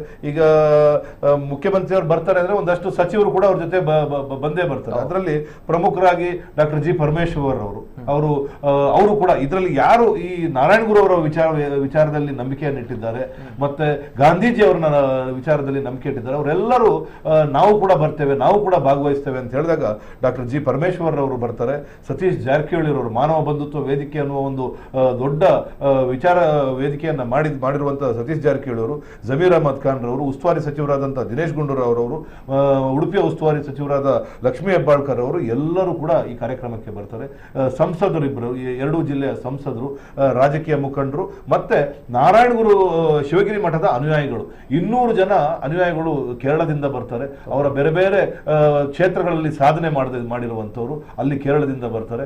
50 ಯತಿಗಳು ಕೇರಳದಿಂದ 50 ಯತಿಗಳು ಬರ್ತಾರೆ. ಅವರಿಗೊಂದು ಯತಿ ಪೂಜೆ ಅಂತ ಮಾಡಿ ಅವರಿಗೂ ಗೌರವಪೇತವಾಗಿ ಎಲ್ಲ ವಿಚಾರವನ್ನ ಹೇಳಿ ಅವ್ರಿಗೂ ಕೂಡ ಕರ್ನಾಟಕ ಮತ್ತು ಕೇರಳದ ಬಗ್ಗೆ ಈ ನಾರಾಯಣ ಗುರುವ ವಿಚಾರದಲ್ಲಿ ನಂಬಿಕೆ ಇಟ್ಟಿರುವವರ ಮಧ್ಯದಲ್ಲಿ ಒಂದು ನಂಟನ್ನ ಹುಟ್ಟಿಸುವಂತ ಕೆಲಸವನ್ನ ಕೂಡ ಇಲ್ಲಿ ಮಾಡಬೇಕಾಗಿದೆ. ಯಾಕಂತ ಹೇಳಿದ್ರೆ ಇದು ವಿಶ್ವವ್ಯಾಪಿಯಾಗಿ ಪಸರಿಸಬೇಕು. ಕೇರಳಕ್ಕೆ ಉಳ್ಳಾಲವೇ ನಮ್ಗೀಗ ಒಂದು ಹತ್ರದ ಊರು, ಅಲ್ಲಿಂದ ಅವರು ಕೂಡ ಬಂದು ವಿಶ್ವವ್ಯಾಪಿ ಇವತ್ತು ಏನಾದ್ರೂ ಈ ಸಮಾನತೆ ಇದನ್ನೆಲ್ಲ ಇದೆ ಅಂತ ಹೇಳಿದ್ರೆ ಕೇರಳದಲ್ಲಿ ನಾರಾಯಣ ಗುರುರವರು, ಕರ್ನಾಟಕದಲ್ಲಿ ಬಸವಣ್ಣನವರು, ಆಂಧ್ರ ಪ್ರದೇಶದಲ್ಲಿ ವೇಮನನವರು, ನಮ್ಮ ಮಹಾರಾಷ್ಟ್ರದಲ್ಲಿ ಶಿವಾಜಿ ಅವರಿಂದ ಹಿಡಿದು ಸಾವಿತ್ರಿಬಾಯಿ ಫುಲೆ, ಜ್ಯೋತಿಬಾ ಫುಲೆ, ಡಾಕ್ಟರ್ ಬಾಬಾ ಸಾಹೇಬ್ ಅಂಬೇಡ್ಕರ್, ಈ ರೀತಿ ಒಂದೊಂದು ರಾಜ್ಯದಲ್ಲಿ ಒಬ್ಬೊಬ್ಬ ಮಹಾನ್ ಪುರುಷನಿಂದ ಇವತ್ತು ಆ ರಾಜ್ಯದಲ್ಲಿ ಎಲ್ಲೋ ಒಂದ್ ಕಡೆ ಸಮಾನತೆ ಇದೆಲ್ಲ ಇನ್ನೂ ಉಳಿದಿದೆ ಅಂತ ಹೇಳಲಿಕ್ಕೆ ಇಷ್ಟಪಡ್ತೀನಿ. ಅದರಿಂದ ಈ ಕಾರ್ಯಕ್ರಮಕ್ಕೆ ಒಂದಷ್ಟು ಜನ ಎಲ್ಲ ವಲಯದ ಜನರು ಬರ್ತಾರೆ, ಬಂದು ಈ ಕಾರ್ಯಕ್ರಮವನ್ನು ಯಶಸ್ವಿಗೊಳಿಸ್ತಾರೆ. ನಮ್ಮ ಮಂಗಳೂರು ಮತ್ತು ದಕ್ಷಿಣ ಕನ್ನಡ ಜಿಲ್ಲೆಯಿಂದನೂ ಅತಿ ಹೆಚ್ಚು ಜನ ಬರಬೇಕು, ಇದರ ಸಂದೇಶವನ್ನ ಅವರು ಕೂಡ ತೆಗೆದುಕೊಳ್ಬೇಕು. ವಿಶೇಷವಾಗಿ ಯುವ ಜನರು ಇದ್ರ ಬಗ್ಗೆ ಇವತ್ತು ಟಿವಿ ಕಾಲರ್ ಕೂಡ ಅದೇ ಹೇಳಿದ್ರು, ಯುವ ಜನರಲ್ಲಿ ಇದ್ರ ಬಗ್ಗೆ ಜಾಗೃತಿಯನ್ನ ಮೂಡಿಸಬೇಕು ಅಂತ. ಆ ಜಾಗೃತಿ ಕೂಡ ಆಗ್ಬೇಕಾಗಿದೆ. ಓಕೆ, ಜೊತೆಗೆ ನಾರಾಯಣಗುರು ಅಧ್ಯಯನ ಪೀಠ ಮಂಗಳೂರು ವಿಶ್ವವಿದ್ಯಾಲಯ ಏನೆಲ್ಲ ಕೆಲಸ ಕಾರ್ಯಗಳು ಇಂದಿನ ಆಗುವಂತದ್ದಿದೆ, ಇನ್ನು ಮುಂದಕ್ಕೆ ಏನೆಲ್ಲ ಯೋಜನೆಗಳು ಏನಾದ್ರೂ ಇದೆಯಾ, ಹೇಗೆ ಸರ್? ಖಂಡಿತ. ಈಗ ಬೇರೆ ಬೇರೆ ಕಡೆ ಅಧ್ಯಯನ ಪೀಠ, ಕನ್ನಡ ಅಧ್ಯಯನ ಪೀಠ ಇದೆ, ಗಾಂಧಿ ಅಧ್ಯಯನ ಪೀಠ ಇದೆ, ಇದು ನಾರಾಯಣ ಗುರು ಅಧ್ಯಯನ ಪೀಠ. ಇಲ್ಲಿ ನಾರಾಯಣ ಗುರುಗಳ ವಿಚಾರಧಾರೆಯ ಬಗ್ಗೆ ಒಂದಷ್ಟು ಚಿಂತನೆ, ಒಂದಷ್ಟು ಸಂಶೋಧನೆ, ಅವರು ಬಂದಂತ ಕೆಲವು ಕ್ಷೇತ್ರಗಳಿದೆ. ಇಲ್ಲಿ ನಮ್ಮ ಕುದ್ರೋಳಿಗೆ ಅವರು ಬಂದು ಇಡೀ ದಕ್ಷಿಣ ಕನ್ನಡ ಜಿಲ್ಲೆಯಲ್ಲಿ ಒಂದು ಐತಿಹಾಸಿಕ ಘಟ್ಟ, ಅದೊಂದು ಐತಿಹಾಸಿಕ ತಿರುವನ್ನ ಪಡೆದಂತ ಕ್ಷೇತ್ರ. ಆ ಕುದ್ರೋಳಿ ಕ್ಷೇತ್ರಕ್ಕೆ ಅವರು ಬಂದಿದ್ರು. ಆ ಕುದ್ರೋಳಿ ಕ್ಷೇತ್ರಕ್ಕೆ ಬರುವ ಮುಂಚೆ ಅವರು ಭಗವತಿ ಕ್ಷೇತ್ರಕ್ಕೆ ಕೂಡ ಬಂದಿದ್ರು. ಭಗವತಿ ಕ್ಷೇತ್ರದಲ್ಲೂ ಕೂಡ ಅವರ ಬಗ್ಗೆ ಅವ್ರು ಬಂದಂತ ಒಂದು ಕುರುಗಳಿದೆ, ಅವ್ರು ಬಂದಂತ ವಿಶೇಷತೆ ಇದೆ. ಆ ರೀತಿ ಅವರ ಪ್ರೇರಣೆ ಇಡೀ ನಮ್ಮ ಕರ್ನಾಟಕದಲ್ಲಿ ಬಹಳಷ್ಟು ಕಡೆ ಅವರ ಶಿಷ್ಯ ವರ್ಗ ಇದೆ. ಇವತ್ತು ನಟರಾಜ್ ಗುರು ಅನ್ನುವ ಒಬ್ಬ ಶಿಷ್ಯ ಕನಕಪುರ ರಸ್ತೆಯಲ್ಲಿ ಒಂದು ಜಾಗದಲ್ಲಿ ಒಂದು ದೊಡ್ಡ ಆಶ್ರಮವನ್ನ ಮಾಡಿದ್ದಾರೆ. ಅಲ್ಲಿ ಅವ್ರದೇ ನಾರಾಯಣ ಗುರು ಅವರ ಚಿಂತನೆ ಅಲ್ಲಿ ಕೂಡ ಇದೆ. ಈ ರೀತಿ ಕರ್ನಾಟಕದಲ್ಲೂ ಬೇರೆ ಬೇರೆ ಕಡೆ ಇದೆ, ಕೇರಳದಲ್ಲಿ ಬೇರೆ ಬೇರೆ ಕಡೆ ಇದೆ. ಸಾಕಷ್ಟು ಪುಸ್ತಕಗಳಿದೆ, ಸಾಕಷ್ಟು ಅಧ್ಯಯನಗಳಾಗ್ತಾ ಇದೆ. ಆ ರೀತಿಯ ಅಧ್ಯಯನ ಇಲ್ಲೂ ಕೂಡ ಆಗಬೇಕು. ಮತ್ತೆ ಈ ಚಿಂತನೆಯನ್ನ ನಾವು ಶಾಲಾ ಮಟ್ಟದಲ್ಲಿ, ಕಾಲೇಜ್ ಮಟ್ಟದಲ್ಲಿ, ಗ್ರಾಮೀಣ ಮಟ್ಟದಲ್ಲಿ ಎಲ್ಲ ಜಾಗಕ್ಕೆ ಇದನ್ನ ತೆಗೆದುಕೊಂಡು ಹೋಗಬೇಕಾಗುತ್ತೆ. ಬೇರೆ ಬೇರೆ ಮಾಧ್ಯಮಗಳು ಇವತ್ತು ಪುಸ್ತಕ ಬರೆಯೋದಾಗಿರ್ಬೋದು, ಅಥವಾ ನಾಟಕಗಳನ್ನ ಮಾಡೋ ಮುಖಾಂತರ, ಅಥವಾ ಇವತ್ತು ನಾವು ನೋಡಿರ್ಬೋದು ನಾರಾಯಣ ಗುರು ಬಗ್ಗೆ ಒಂದು ಅದ್ಭುತವಾದ ನಾಟಕ ನಮ್ಮ ದಕ್ಷಿಣ ಕನ್ನಡದಲ್ಲಿ ಮಾಡಿದ್ದಾರೆ. ಬಹಳ ಅದ್ಭುತವಾದ ಸಂದೇಶವನ್ನ ಕೊಡ್ತಾರೆ. ಈ ರೀತಿ ಒಂದಷ್ಟು ವಿಚಾರ ಸಂಕಿರಣಗಳು ಎಲ್ಲಾ ಕಡೆ ಆಗಬೇಕು. ಎಲ್ಲದಕ್ಕೂ ಒಂದು ಅಧ್ಯಯನ ಪೀಠ ಇದ್ರೆ ಅದಕ್ಕೊಂದು ಯೂನಿವರ್ಸಿಟಿಯ ಬ್ಯಾಕಿಂಗ್ ಇರೋದ್ರಿಂದ ಅದಕ್ಕೊಂದು ಅದರ ಪ್ರಾಮುಖ್ಯತೆ ಬಹಳ ಹೆಚ್ಚಾಗುತ್ತೆ. Okay, yes sir. ಇದು ಬ್ರಹ್ಮಶ್ರೀ ನಾರಾಯಣಗುರು ಅಧ್ಯಯನ ಪೀಠ ಮಂಗಳೂರು ವಿಶ್ವವಿದ್ಯಾಲಯದಲ್ಲಿ ಇದು ಕೂಡ ಅಧಿಕೃತವಾಗಿ ಲೋಕಾರ್ಪಣೆಗೊಳ್ಳಲಿಕ್ಕಿದೆ. ಇದೇ ದಿನ ಡಿಸೆಂಬರ್ 3ರಂದು ನಮ್ಮ ರಾಜ್ಯದ ಮುಖ್ಯಮಂತ್ರಿ ಸಿದ್ದರಾಮಯ್ಯನವರು ಇದನ್ನು ಉದ್ಘಾಟನೆ ಮಾಡಲಿಕ್ಕಿದ್ದಾರೆ. ಸೊ ಹಾಗಿದ್ದಾಗ ಈ ಒಂದು ಕಾರ್ಯಕ್ರಮ ಡಿಸೆಂಬರ್ 3ರಂದು ಮಂಗಳೂರು ವಿಶ್ವವಿದ್ಯಾಲಯದ ಪ್ರಾಂಗಣದಲ್ಲಿ ನಡೆಯುವಂತಹ ಈ ಒಂದು ಕಾರ್ಯಕ್ರಮಕ್ಕೆ ಒಂದು ಬದಲಾವಣೆಯ ಒಂದು ಮಹಾಪರ್ವ, ನೋ ಡೌಟ್ ಆ ಒಂದು ವಿಚಾರಗಳಲ್ಲಿ. ಸೊ ಹಾಗಿದ್ದಾಗ ಸರ್ ಸತೀಶ್ ಸುರತ್ಕಲ್ ಸರ್, ಈ ಒಂದು ಸಂದರ್ಭ, ಈ ಒಂದು ಕಾರ್ಯಕ್ರಮದ ಬಗ್ಗೆ ಎಷ್ಟು ನೀಡಿದೆ, ಎಷ್ಟು ಅಗತ್ಯತೆ ಇದೆ, ಏನ್ ಹೇಳ್ತಾರೆ? ಅದೇ ಸಂವಾದ ಆಗಿ ಸಮಾನತೆ ಬರಬೇಕು, ಈ ಜಾತಿಯ ವ್ಯವಸ್ಥೆ ನಿರ್ಮೂಲನ ಆಗಬೇಕು, ಎಲ್ಲರೂ ಸಮಾನರು ಅನ್ನುವಂತಹ ಸಂದೇಶ ಈ ಜಗತ್ತಿಗೆ ಹೋಗಿ 100 ವರ್ಷ ಆಗ್ತಾ ಬಂತು. ಅದೇ ಇವತ್ತಿಗೂ ಕೂಡ ಇದರ ಹೆಸರಿನಲ್ಲಿಯೇ ಮರ್ಯಾದಾ ಹತ್ಯೆಗಳು ನಡೀತಾ ಇದೆ, ಜಾತಿಯ ಹೆಸರಿನಲ್ಲಿ, ಬೇರೆ ಯಾವುದರ ಹೆಸರಿನಲ್ಲೂ ಅಲ್ಲ.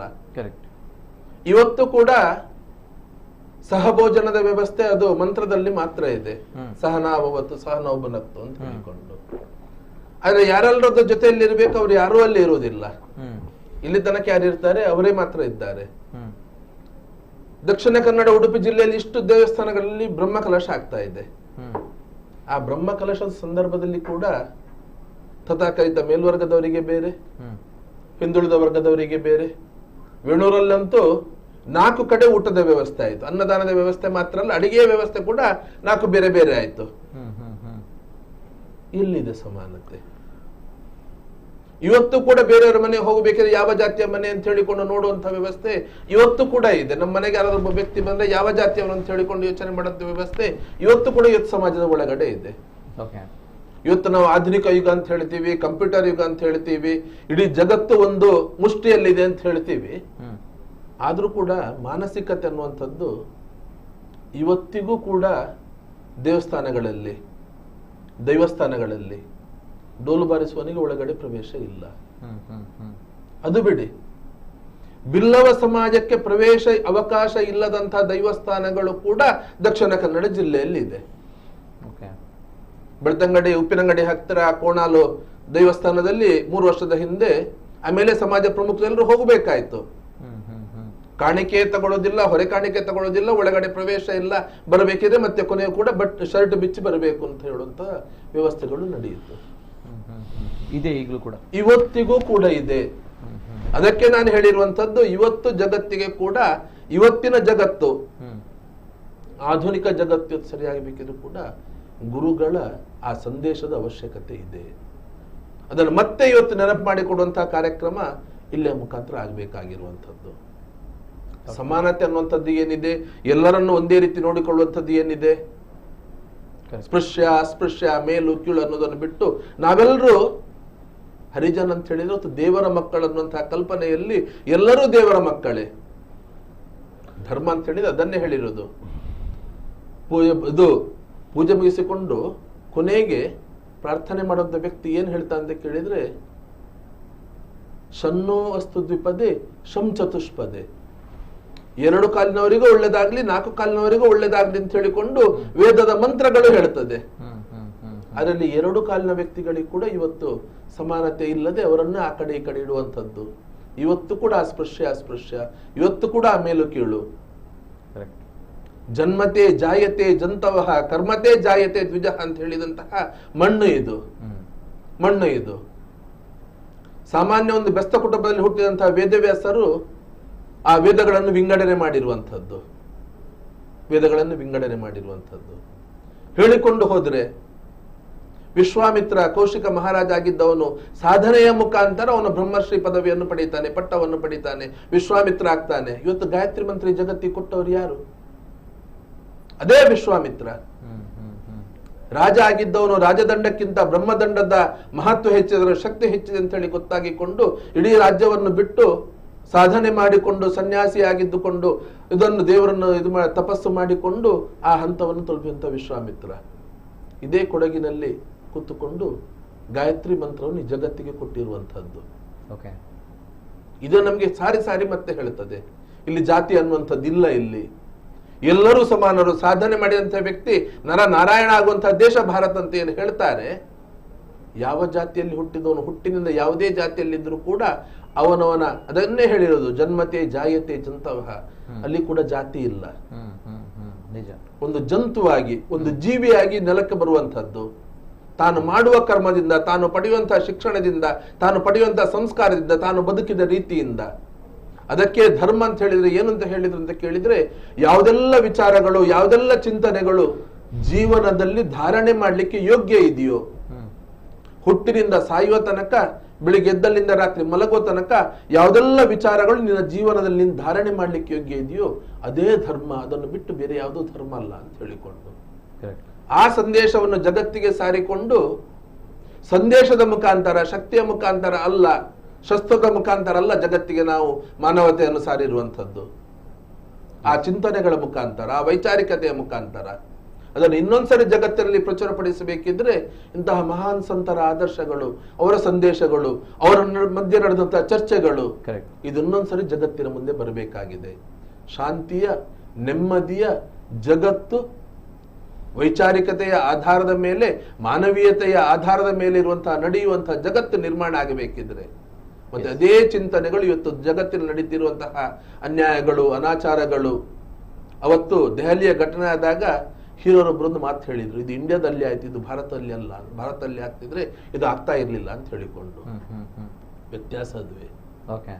ಹೊರಗಡೆಯ ಸಂಸ್ಕೃತಿ, ಆ ಭೋಗದ ಸಂಸ್ಕೃತಿ, ಆ ಭೋಗದ ಜೀವನ ನಮ್ದು ನಾವು ಅಳವಡಿಸಿಕೊಂಡದ್ರಿಂದ ನಮ್ಮ ತತ್ವ, ಸಿದ್ಧಾಂತ, ಸಂದೇಶಗಳು, ಮಾತೃವತ್ ಪರದಾರೇಶ ಅನ್ನುವಂಥ ಸಂದೇಶಗಳು, ಆ ನೈತಿಕತೆಗಳು ಅದೆಲ್ಲ ನಾವು ಮರೆತು ಬಿಟ್ಟದರ ಪರಿಣಾಮವಾಗಿ ಇವತ್ತು ಭಾರತದಲ್ಲಿ ಕೂಡ ಒಬ್ಬಳು ಹೆಣ್ಣು ಮಗಳು, 3 ವರ್ಷದ ಮಗಳಾಗಿರ್ಬೋದು, 80 ವರ್ಷದ ತಾಯಿ ವೃದ್ಧೆ ಆಗಿರ್ಬೋದು, ಅವರ ಮೇಲೂ ಕೂಡ ಅನಾಚಾರಗಳು ನಡೆಯುವಂತ ಜಗತ್ತನ್ನು ಇವತ್ತು ಜನ್ಮ ಕೊಟ್ಟ ತಂದೆಯೇ ತನ್ನ ಮಗಳ ಜೊತೆ ನಡ್ಕೊಳ್ಳುವಂತ ರೀತಿ, ಒಡ ಹುಟ್ಟಿದಂತಹ ಅಣ್ಣ ತಮ್ಮನ್ನೇ ತನ್ನ ಅಕ್ಕ ತಂಗಿಯ ಜೊತೆ ನಡ್ಕೊಳ್ಳುವಂತಹ ರೀತಿ ಎಲ್ಲಿಗೆ ತಲುಪ್ತಾ ಇದ್ದೇವೆ.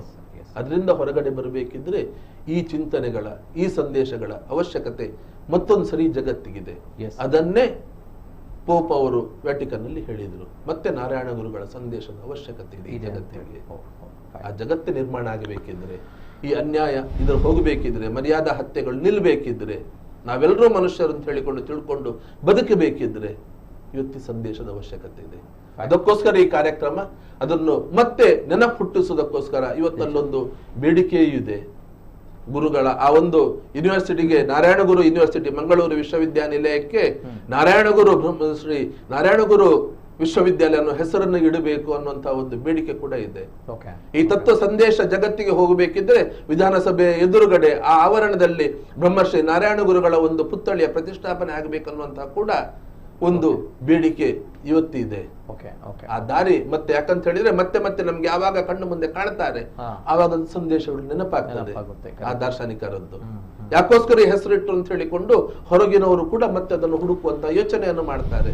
ಅದಕ್ಕೋಸ್ಕರ ಈ ಎರಡು ಬೇಡಿಕೆಗಳು ಕೂಡ ಸಮಾಜದಿಂದ ನಾಳೆ ದಿನ ದಿವಸ ಮಾನ್ಯ ಮುಖ್ಯಮಂತ್ರಿಗಳಿಗೆ ಕೊಡುವವರಿದ್ದೇವೆ. ಅದರ ಜೊತೆಯಲ್ಲಿ ಶಿವಗಿರಿಯ ಪೀಠ ಎಲ್ಲಿ ಆಗಬೇಕನ್ನುವಂಥದ್ದು ಕೂಡ ಶಿವಗಿರಿ ಮಠದಿಂದ ಒಂದು ಬೇಡಿಕೆ, ಸಮಾಜದ ಬೇಡಿಕೆ, ಇಲ್ಲೊಂದು ಮಠಕ್ಕೆ ಅವಕಾಶ ಆಗಬೇಕು ಅಂತ ಹೇಳಿಕೊಂಡು ಅದರ ಜೊತೆಯಲ್ಲಿ ಯಾವ ಸಮಾಜ ಗುರುಗಳನ್ನು ವಿಶ್ವಗುರುಗಳು ಹೌದು, ಆದ್ರೆ ಇವತ್ತು ಅವರನ್ನು ಅವರ ಫೋಟೋವನ್ನು ಮನೆಯಲ್ಲಿಟ್ಟು ಆರಾಧನೆ ಮಾಡುವಂಥದ್ದು, ಅವರ ಹೆಸರಲ್ಲಿ ಮಂದಿರಗಳನ್ನು ಸ್ಥಾಪಿಸಿ ಪ್ರತಿನಿತ್ಯ ಅಲ್ಲಿ ಪೂಜೆಯ ವ್ಯವಸ್ಥೆ ಇರಬಹುದು, ಅಲ್ಲಿ ವಾರದ ಭಜನೆಗಳ ವ್ಯವಸ್ಥೆ ಇರಬಹುದು, ಅದನ್ನು ಜೀವನದಲ್ಲಿ ಅಳವಡಿಸಿಕೊಳ್ಳುವಂತಹ ವ್ಯವಸ್ಥೆಯನ್ನು ನಡೆಸಿಕೊಂಡು ಅವರನ್ನು ಗುರು ಅಂತ ಹೇಳಿ ಸ್ವೀಕಾರ ಮಾಡಿಕೊಂಡು ದೇವರು ಅನ್ನುವ ರೀತಿಯಲ್ಲಿ ಅವರನ್ನು ನೋಡಿಕೊಂಡು ಬದುಕ್ತಿರುವಂತಹ ಒಂದು ಸಮಾಜ ಇದೆ.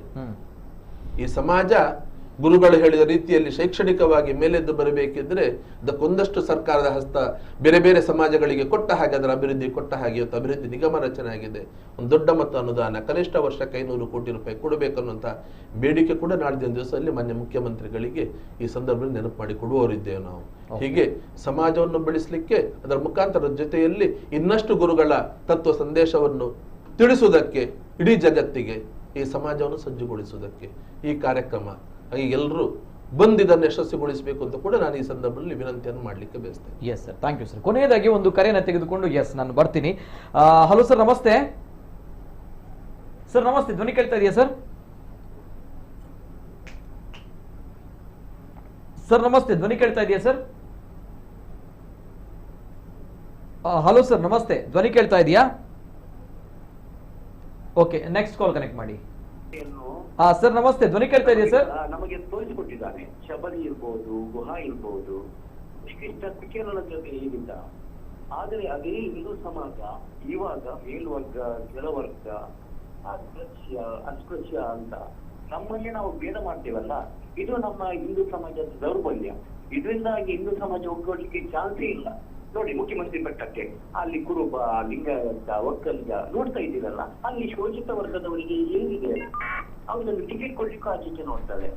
ಎಲ್ಲ ವರ್ಗವನ್ನು ಒಟ್ಟಿಗೆ ತೆಗೆದುಕೊಂಡು ಹೋಗುವಂತ ಕಾರ್ಯಕ್ರಮ ಆಗ್ತಾ ಇದೆಯಾ ಹಿಂದೂ ಸಮಾಜದಿಂದ? ಇದರಿಂದಾಗಿ ಹಿಂದೂ ಸಮಾಜ ಸಂಘಟನೆಗಳು, ನಮ್ಮ ಇಲ್ಲಿ ನಮ್ಮ ಸತ್ಯಾನಂದವರೆಲ್ಲ ಸೇರಿ ಇದರ ಬಗ್ಗೆ ಒಂದು ಗಾಢವಾದ ಚಿಂತೆ, ಸಂವಾದನ ಮಾಡಬೇಕು. ಇದು ಏನ್ ಗೊತ್ತಾ, ಇನ್ನೊಂದು ಪ್ರತಿ ದೇವಸ್ಥಾನದಲ್ಲಿ ಅಲ್ಲೊಂದು ಮೇಲ್ವರ್ಗದವರಿಗೆ ಬೇರೆ ಇದು ಊಟದ ವ್ಯವಸ್ಥೆಗಳು, ಸಾಪತ್ತಿ ಭೋಜನ ಇಲ್ಲ. ಕೆಲವು ನೋಡಿ ಉತ್ತರ ಕರ್ನಾಟಕಕ್ಕೆ ಹೋದ್ರೆ ಅಲ್ಲಿ ಶೌರ ಸಮೇತ ಮಾಡಿಕೊಳ್ಳಿಲ್ಲ. ಇಂಥ ಸಾಮಾಜಿಕ ಅಸಮಾನತೆ ಇರುವಾಗ ಇದರ ಬಗ್ಗೆ ಸ್ವಲ್ಪ ಸಂವಾದ ಮಾಡಿ ರಾಜ್ಯ ಸರ್ಕಾರವನ್ನು ಎಚ್ಚರಿಸುವಂತದ್ದು, ಕೇಂದ್ರ ಸರ್ಕಾರವನ್ನು ಎಚ್ಚರಿಸುವಂತ ಕೆಲಸ ಮಾಡಿದರೆ ಮತ್ತೆ ನಮ್ಮ ಮೇಲ್ವರ್ಗದವರು ಏನ್ ಮಾಡ್ಬೇಕು ಅಂದ್ರೆ ಈ ಬಗ್ಗೆ ಸ್ವಲ್ಪ ಇವರು ಎಚ್ಚೆತ್ತುಕೊಳ್ಬೇಕಾಗುತ್ತೆ. ಇಲ್ಲಾಂದ್ರೆ ನಮ್ಮ ಹಿಂದೂ ಸಮಾಜವನ್ನು ನಾವೇ ರಗಡ್ ತೆಗೆಯುವಲ್ಲಿ ಯಾವುದೇ ಇದಿಲ್ಲ ಅಂತ ನಂಗೆ ಅನಿಸ್ತದೆ. ಒಗ್ಗಟ್ಟಾಗಬೇಕು. ಅನಂತರ ಬೇರೆ ಧರ್ಮದ ಬಗ್ಗೆ ಟೀಕೆ ಮಾಡುವಂತ ನೈತಿಕತೆ ಸಿಗುತ್ತೆ. ನಮ್ಮ ಧರ್ಮವನ್ನು ನಾವು ಉಳಿಸಿಕೊಳ್ಳುವಂತೆ, ಬೆಳೆಸಿಕೊಳ್ಳುವಂತೆ, ಸಮಾನತೆಯನ್ನು ಬೆಳೆಸಿಕೊಳ್ಳುವಂತ ಕೆಲಸ ಮಾಡುವ. ಮತ್ತೆ ಇನ್ನೊಂದು, ನಮ್ಮ ಬ್ರಹ್ಮಶ್ರೀ ನಾರಾಯಣ ಗುರುಗಳನ್ನು ಅಷ್ಟೇ ಒಂದು ಚೌಕಟ್ಟಿನೊಳಗೆ ಅದನ್ನು ಪ್ರೇಮಾಗಿ ಅಂಟಿಸಿಕೊಳ್ಬಾರ್ದು. ಯಾಕೆಂದ್ರೆ ಒಂದೇ ಜಾತಿ, ಒಂದೇ ಕುಲ ಅಂತ ಬೋಧಿಸಿದವರು ಅವರು. ನಾವೆಲ್ಲ ಮಾನವೀಯತೆಯ ವಿಷಯದಿಂದ ಎಲ್ಲರೂ ಒಂದೇ ಅಂತ, ಅವರಲ್ಲಿ ಯಾವುದೇ ಭೇದ ಇರಲಿಲ್ಲ. ಆಧ್ಯಾತ್ಮಿಕ ಚಿಂತಕನೂ ಹೌದು, ದಾರ್ಶನಿಕನೂ ಹೌದು. ಅದು ಪ್ರತಿಯೊಬ್ಬನಿಗೂ ಅನ್ವಯ ಆಗುತ್ತೆ. ಇದರ ಬಗ್ಗೆ ಸ್ವಲ್ಪ ನಾವು ಜನಜಾಗೃತಿಯನ್ನು ಕೂಡ ವಹಿಸುವಂತ ಕೆಲಸ ಮಾಡಬೇಕು ಅಂತ ನನ್ನೊಂದು ಅನಿಸಿಕೆ. Okay, yes sir, thank you sir, thank you, ಧನ್ಯವಾದಗಳು. ಮತ್ತೊಂದು ಕರೆ ಇದೆ. ಹಲೋ ಸರ್, ನಮಸ್ತೆ. ನಮಸ್ತೆ ಸರ್, ತಮ್ಮ ಹೆಸರುಲಿಂದ ಸರ್? ನಾನು ಶೇಖರ್ ಲಾಯ್ಲ್ ಅಂತ, ಬೆಳ್ತಂಗಡಿಯಿಂದ. ನಮಸ್ತೆ ಚೇತನ್ ಅವರೇ, ಮಾತಾಡಿ ಸರ್, ಏನ್ ಹೇಳ್ತೀರಿ? Yes sir. ಬಹಳ ಮುಖ್ಯವಾಗಿ ಮಹಾತ್ಮ ಗಾಂಧೀಜಿ ಮತ್ತು ಶ್ರೀ ನಾರಾಯಣ ಗುರುಗಳ ಆ ಒಂದು ಸಂವಾದದ 100 ವರ್ಷ ನಮ್ಮ ಮಂಗಳೂರಿನಲ್ಲಿ ಆಚರಣೆ ಮಾಡುವಂತದ್ದು ಬಹಳ ಸಂತೋಷ. ಯಾಕಂತ ಹೇಳಿದ್ರೆ ನಾರಾಯಣ ಗುರುಗಳು ಅವತ್ತು ಏನು ಜಾತಿ ಅಸ್ಪೃಶ್ಯತೆ ವಿರುದ್ಧ ಒಂದು ಸಾತ್ವಿಕವಾದ ಒಂದು ಹೋರಾಟವನ್ನು ಕೈಗೊಂಡು ಅದು ಇಡೀ ವಿಶ್ವಕ್ಕೆ ಮಾದರಿಯಾಗಿರುವಂತದ್ದು. ಯಾಕಂತ ಹೇಳಿದ್ರೆ ಇವತ್ತು ನಾವು ಒಂದು ವಿಚಾರ ಇದ್ದಾಗ ನಾವು ಅದನ್ನು ಸಂಘರ್ಷಮಯವಾಗಿ ಅಥವಾ ಹೋರಾಟದ ಮೂಲಕ ನಾವು ಇವತ್ತಿನ ಕಾಲಘಟ್ಟದ ಪರಿಹಾರ ಮಾಡ್ತೇವೆ. ಆದ್ರೆ ಅವತ್ತು ಯಾವುದೇ ಸಂಘರ್ಷಕ್ಕೆ ಎಡೆ ಮಾಡದೆ ಅದನ್ನೊಂದು ರೀತಿಯಲ್ಲಿ ಬಹಳ ಚೆನ್ನಾಗಿ ಅದನ್ನು ನಿಭಾಯಿಸಿದ್ದಾರೆ. ಆ ಮೂಲಕ ಇವತ್ತೇನು ದಲಿತ ಸಮುದಾಯ ಆಗಿರ್ಬೋದು ಅಥವಾ ಹಿಂದುಳಿದ ವರ್ಗದಲ್ಲಿ ಇರ್ತಕ್ಕಂಥ ಬಿಲ್ಲವ ಸಮುದಾಯ ಅಥವಾ ಬೇರೆ ಹಿಂದುಳಿದ ವರ್ಗದ ಸಮುದಾಯ ಏನು ಅವತ್ತು ಜಾತಿ ಅಸ್ಪೃಶ್ಯತೆಗೆ ಒಳಗಾಗಿತ್ತು ಅದನ್ನು ಸೌಹಾರ್ದಯುತವಾಗಿ ನಿವಾರಣೆ ಮಾಡಿದಂತ ನಾರಾಯಣ ಗುರುಗಳನ್ನು ಅವತ್ತು ಏನು ಕೇರಳವನ್ನು ಏನು ಉಚ್ಚ ರಾಜ್ಯ ಅಂತ ಕರಿತೇ ಇದ್ರು ಅಂತ ಇದನ್ನು ಬದಲಾವಣೆ ಮಾಡಿದಂತ ನಾರಾಯಣ ಗುರುಗಳನ್ನು ಅವತ್ತು ಸ್ವಾತಂತ್ರ್ಯ ಹೋರಾಟದ ಭಾಗವಾಗಿದ್ದ ಮಹಾತ್ಮ ಗಾಂಧೀಜಿಯವರು ಭೇಟಿಯಾಗಿರುವಂತದ್ದು ಅದೊಂದು ಐತಿಹಾಸಿಕ ಭೇಟಿ. ಆ ಭೇಟಿಯ 100 ವರ್ಷವನ್ನು ಇವತ್ತಿನ ಜನರೇಷನ್ ಇವತ್ತಿನ ಯುವ ಜನರಿಗೆ ಆ ಒಂದು ಭೇಟಿಯ ಸಂವಾದದ ವಿಚಾರವನ್ನು ಗೊತ್ತೇ ಇಲ್ಲ. ಅದನ್ನು ತಿಳಿಸುವಂತ ಒಂದು ಮಹತ್ವದ ಒಂದು ಸಮಾವೇಶ, ಒಂದು ಐತಿಹಾಸಿಕವಾದ ಸಮಾವೇಶವನ್ನು ಮಂಗಳೂರಲ್ಲಿ ಇಟ್ಕೊಂಡಿರುವಂತದ್ದು ಬಹಳ ಸಂತೋಷ. ಅದು ಯಶಸ್ವಿ ಆಗ್ಬೇಕು. ಮತ್ತೆ ನಾರಾಯಣ ಗುರುಗಳ ಇವತ್ತು ಚಿಂತನೆ ಆದರ್ಶಗಳನ್ನು ಇವತ್ತಿನ ಯುವ ಜನರಿಗೆ ಬಹಳ ಮುಖ್ಯವಾಗಿ ಬಿಲ್ಲವ ಸಮುದಾಯ ಮತ್ತು ದಲಿತ ಮತ್ತು ಆದಿವಾಸಿ ಸಮುದಾಯದ ಮಧ್ಯೆ ಪಸರಿಸುವ ಅಗತ್ಯ ಇದೆ. ಆ ನಿಟ್ಟಿನಲ್ಲಿ ಇದು ಒಂದು ಸಮಾವೇಶ ನಲ್ಲಿ 3ನೇ ತಾರೀಕಿನ ಸಮಾವೇಶ ಮಾತ್ರ ಅಲ್ಲ, ಭವಿಷ್ಯತ್ನ ಕಾಲದಲ್ಲಿ ಆ ಯುವ ಜನರಿಗೆ ನಾರಾಯಣ ಗುರುಗಳ ಆಶಯಗಳನ್ನು ಅವರ ಸಿದ್ಧಾಂತಗಳನ್ನು ಪಸರಿಸುವ ಕೆಲಸವನ್ನು ಇಡೀ ದಕ್ಷಿಣ ಕನ್ನಡ ಜಿಲ್ಲೆ ಹಿಂದುಳಿದ ವರ್ಗದ ಮತ್ತು ದಲಿತ ಆದಿವಾಸಿ ಸಮುದಾಯದ ಏನು ಸಂಘಟನೆಗಳು ಮುನ್ನಡೆಸುವ ಜವಾಬ್ದಾರಿಯನ್ನು ಹೊತ್ಕೊಳ್ಬೇಕು. ಆ ಮೂಲಕ ನಾರಾಯಣ ಗುರುಗಳ ಏನು ಸಿದ್ಧಾಂತವೇ ಅಥವಾ ಅವರ ಆದರ್ಶವೇ ಭವಿಷ್ಯತ್ತಿನ ಸಮಾಜದ ಒಂದು ಸಮಾಜಕ್ಕೆ ಅಗತ್ಯ ಇದೆ ಅನ್ನುವಂಥದ್ದು ನನ್ನ ಭಾವನೆ. Okay sir, yes sir, thank you sir, ಧನ್ಯವಾದಗಳು ಸರ್. ಜೊತೆಗೆ ಎಸ್ ಇನ್ನು ಮುಂದಕ್ಕೆ ನಾನು ಕರೆಗಳನ್ನು ತೆಗೆದುಕೊಳ್ತೇನೆ, ಯಾಕಂದ್ರೆ ಸಮಯದ ಭಾವ ಕೂಡ ತುಂಬಾನೇ ಇದೆ. ಸೊ ಹಾಗಿದ್ದಾಗ ನಾನು ಕೊನೆಯದಾಗಿ 3 ಅತಿಥಿಗಳಲ್ಲೂ ಕೂಡ ಈ ಒಂದು ಕಾರ್ಯಕ್ರಮಕ್ಕೆ ಒಂದು ಆತ್ಮೀಯವಾಗಿರುವಂತಹ ಆಮಂತ್ರಣ ಸ್ವಾಮೀಜಿ ಅವರಿಂದ. ಎಸ್ ಸ್ವಾಮೀಜಿ, ಏನ್ ಹೇಳ್ತೀರಿ ಕೊನೆಯದಾಗಿ ಎಲ್ಲರಿಗೂ ಕೂಡ ಒಂದು ಆತ್ಮೀಯತೆ ಒಂದು ಆಮಂತ್ರಣದ ಬಗ್ಗೆ ಈ ಕಾರ್ಯಕ್ರಮ? ಕೇರಳದ ರಾಷ್ಟ್ರಕವಿ ಕುಮಾರನಾಶನ್ ಅಂತ ಇದ್ದಾರೆ. ಅವರು ನಾರಾಯಣ ಗುರುಗಳೊಟ್ಟೆ ಬಾಲ್ಯದಿಂದ ಬೆಳೆದವರು. ಅವರೊಂದು ಕಡೆ ಒಂದು ಶ್ಲೋಕ ಬರೆಯುತ್ತಾರೆ. ಅದು ಕನ್ನಡದಲ್ಲಿ ಸತ್ಯವನ್ನು ಉಸಿರುತ್ತಾ, ಸಾಮರಸ್ಯದ ಮಂತ್ರವನ್ನು ಜಪಿಸುತ್ತಾ, ಸದ್ಧರ್ಮಗಳನ್ನು ಗೈಯುತ್ತಾ ಈ ಧರೆಯನ್ನು ಸ್ವರ್ಗವನ್ನಾಗಿಸುವುದು. ಇದು ನಾರಾಯಣ ಗುರುಗಳ ಚಿಂತನೆಯಲ್ಲಿ, ನಾರಾಯಣ ಗುರುಗಳ ತತ್ವಾದರ್ಶದಲ್ಲಿ ಮಾತ್ರ ಸಾಧ್ಯ. ಯಾಕೆ ದೇವಸ್ಥಾನ ಪ್ರವೇಶ ಇಲ್ಲ, ಗಲಾಟೆ ಮಾಡಬೇಡಿ, ನಮ್ಮದೇ ದೇವಸ್ಥಾನ, ನಮ್ಮದೇ ರೀತಿ ಪ್ರಾರ್ಥನೆ ಮಾಡುವ ಅಂತ. ಎಲ್ಲಿಯೂ ಗಾಂಧಿಯ ಅದೇ ಆ 2 ಸಮಾನ ಚಿಂತನೆಗಳಂದ್ರೆ ಇದಿಲ್ಲ, ಪ್ರತಿಭಟನೆ ಇಲ್ಲ, ವಿರೋಧ ಇಲ್ಲ, ಸಂಘರ್ಷ ಇಲ್ಲ, ರಕ್ತರಹಿತ ಕ್ರಾಂತಿಯಿಂದ ಇಡೀ ಕೇರಳವನ್ನೇ ಒಂದು ಚೇಂಜ್ ಮಾಡಿದ್ದಾರೆ ಅಂತ ಹೇಳಿದರೆ ಅದು ಈಗ ಕರ್ನಾಟಕ ಪರಿಸ್ಥಿತಿ ಮುಂದೆ ಇದು ಭಾರತ ವಿಶ್ವಕ್ಕೆ ಹೋಗುವ ಸಂದೇಶ. ಆದ್ದರಿಂದ ಆ ಸಂದೇಶ ನೀವು ಎಲ್ಲರೂ ಹೇಳಿದ ಹಾಗೆ ಇನ್ನು ಬರುವ ಪೀಳಿಗೆಗೆ, ಯುವ ಜನತೆಗೆ ಮುಟ್ಟಬೇಕು. ಶಾಲೆ ಕಾಲೇಜುಗಳಲ್ಲಿ ಇದರ ಬಗ್ಗೆ ಚಿಂತನೆ ನಡೀಬೇಕು, ಮಕ್ಕಳಿಗೂ ಇದು ಗೊತ್ತಾಗಬೇಕು. ಅಲ್ಲಿಂದ ಒಂದು ಈ ಧರೆಯನ್ನು ಸ್ವರ್ಗವನ್ನಾಗಿಸುವ ಸಂದೇಶ ಆಗಲಿ, ಅದನ್ನೆಲ್ಲರೂ ಕಲಿತು ಈ ಸಮಾರಂಭದಿಂದ ಕರ್ನಾಟಕದಲ್ಲಿ ಪ್ರಾರಂಭ ಆಗಲಿ, ಇದಕ್ಕೆಲ್ಲರೂ ಕೈಗೂಡಿಸಬೇಕು ಅಂತ ನಮ್ಮ ಒಂದು ವಿನೀತ ವಿನಮ್ರ ಇದು ಪ್ರಾರ್ಥನೆ. ಎಸ್ ಸರ್, ಸ್ವಾಮಿ ಧನ್ಯವಾದ. ಕೊನೆಯದಾಗಿ ರಕ್ಷಿತ್ ಶಿವರಾಮ್ ಅವರೇ, ಲಾಸ್ಟ್ ರಿಯಾಕ್ಷನ್ ಅಂದ್ರೆ ಎಲ್ಲರಿಗೊಂದು ಆಮಂತ್ರಣ ಕಾರ್ಯಕ್ರಮದ ಬಗ್ಗೆ. Yes sir. ಬಹಳ ಸೂಕ್ತವಾಗಿ ಸ್ವಾಮೀಜಿಯವರು ಹೇಳಿದ್ರು. ನನ್ನ ಉದ್ದೇಶ ಯುವಜನರಲ್ಲಿ ಪರಿವರ್ತನೆ ಬರಬೇಕು. ಒಂದು ಶತಮಾನದಲ್ಲಿ ನಾವು ಜನರ ಮನಸ್ಥಿತಿಗಳನ್ನು ನೋಡಿದ್ದೇವೆ. ಯಾವ ವಿಚಾರದಲ್ಲೂ ಕೂಡ ನಮಗೆ ಬಹಳಷ್ಟು ವಿಚಾರದಲ್ಲಿ ನಮ್ಮ ದೇಶದಲ್ಲಿ ಅಸಮಾಧಾನ ಇದೆ. ಇವಾಗಲೂ ಕರೆಯಲ್ಲಿ ಮಾಡಿದಾಗ ಹಾಗೆ ಮಾಡ್ತಾರೆ ಹೀಗೆ ಮಾಡ್ತಾರೆ ಅಂತೆಲ್ಲ ಹೇಳಿದ್ ನಾವು ಈಗ ಕೇಳಿಸ್ಕೊಂಡ್ವಿ. ಯಾವುದನ್ನು ನಾವು ಲಾಠಿ ಇಟ್ಕೊಂಡು ಅಥವಾ ಖಡ್ಗಗಳು ಇಟ್ಕೊಂಡು ಅದನ್ನ ಬದಲಾವಣೆ ಮಾಡಲಿಕ್ಕೆ ಸಾಧ್ಯ ಇಲ್ಲ. ಎಲ್ಲವನ್ನ ನಾವು ಕೂತು ಮಾತಾಡಿ ಸಮಾಧಾನದಿಂದ ನಾವು ಅದನ್ನ ಬದಲಾವಣೆ ತರಲಿಕ್ಕೆ ಸಾಧ್ಯ. ಬದಲಾವಣೆ ಜಗದ ನಿಯಮ. ನಾಳೆನೇ ಬದಲಾವಣೆ ಆಗ್ಬಿಡುತ್ತೆ, ಎಲ್ಲ ನಾಳೆ ಬದಲಾವಣೆ, ಈ ಕಾರ್ಯಕ್ರಮ ಆದ್ಮೇಲೆ ಎಲ್ಲ ಬದಲಾವಣೆ ಆಗ್ಬಿಡುತ್ತೆ ಅಂತ ನಾವು ಹೇಳಕ್ಕಾಗಲ್ಲ. ಆದ್ರೆ ಎಲ್ಲೋ ಒಂದು ಕಡೆ ನಾವು ಇದಕ್ಕೆ ಒಂದು ಹೆಜ್ಜೆಯನ್ನು ಇಡಬೇಕಾಗತ್ತೆ. ಆ ಹೆಜ್ಜೆ ಇಡುವಾಗ ಒಂದಷ್ಟು ಧಾರ್ಮಿಕ ಮುಖಂಡರ ಆಶೀರ್ವಚನಗಳು, ಅವರ ಅನಿಸಿಕೆಗಳನ್ನ ಕೇಳ್ಕೊಳ್ಬೇಕಾಗುತ್ತೆ. ಈ ರಾಜ್ಯದ ರಾಜಕೀಯ ವ್ಯವಸ್ಥೆಯಲ್ಲಿರುವಂತವರ ಕೂಡ ಅನುಭವ ಮತ್ತು ಅವರಿಗೂ ಕೂಡ ಇದು ಮನದಟ್ಟು ಮಾಡಬೇಕಾಗುತ್ತೆ. ಅವರು ಕೂಡ ಅವರ ಕಾರ್ಯಗಳಲ್ಲಿ ಈ ಒಂದು ತತ್ವ ಸಿದ್ಧಾಂತಗಳನ್ನ ರೂಢಿಸ್ಕೊಳ್ಬೇಕಾಗುತ್ತೆ. ಭಾರತದ ಮೂಲ ಸಿದ್ಧಾಂತಗಳಿದು.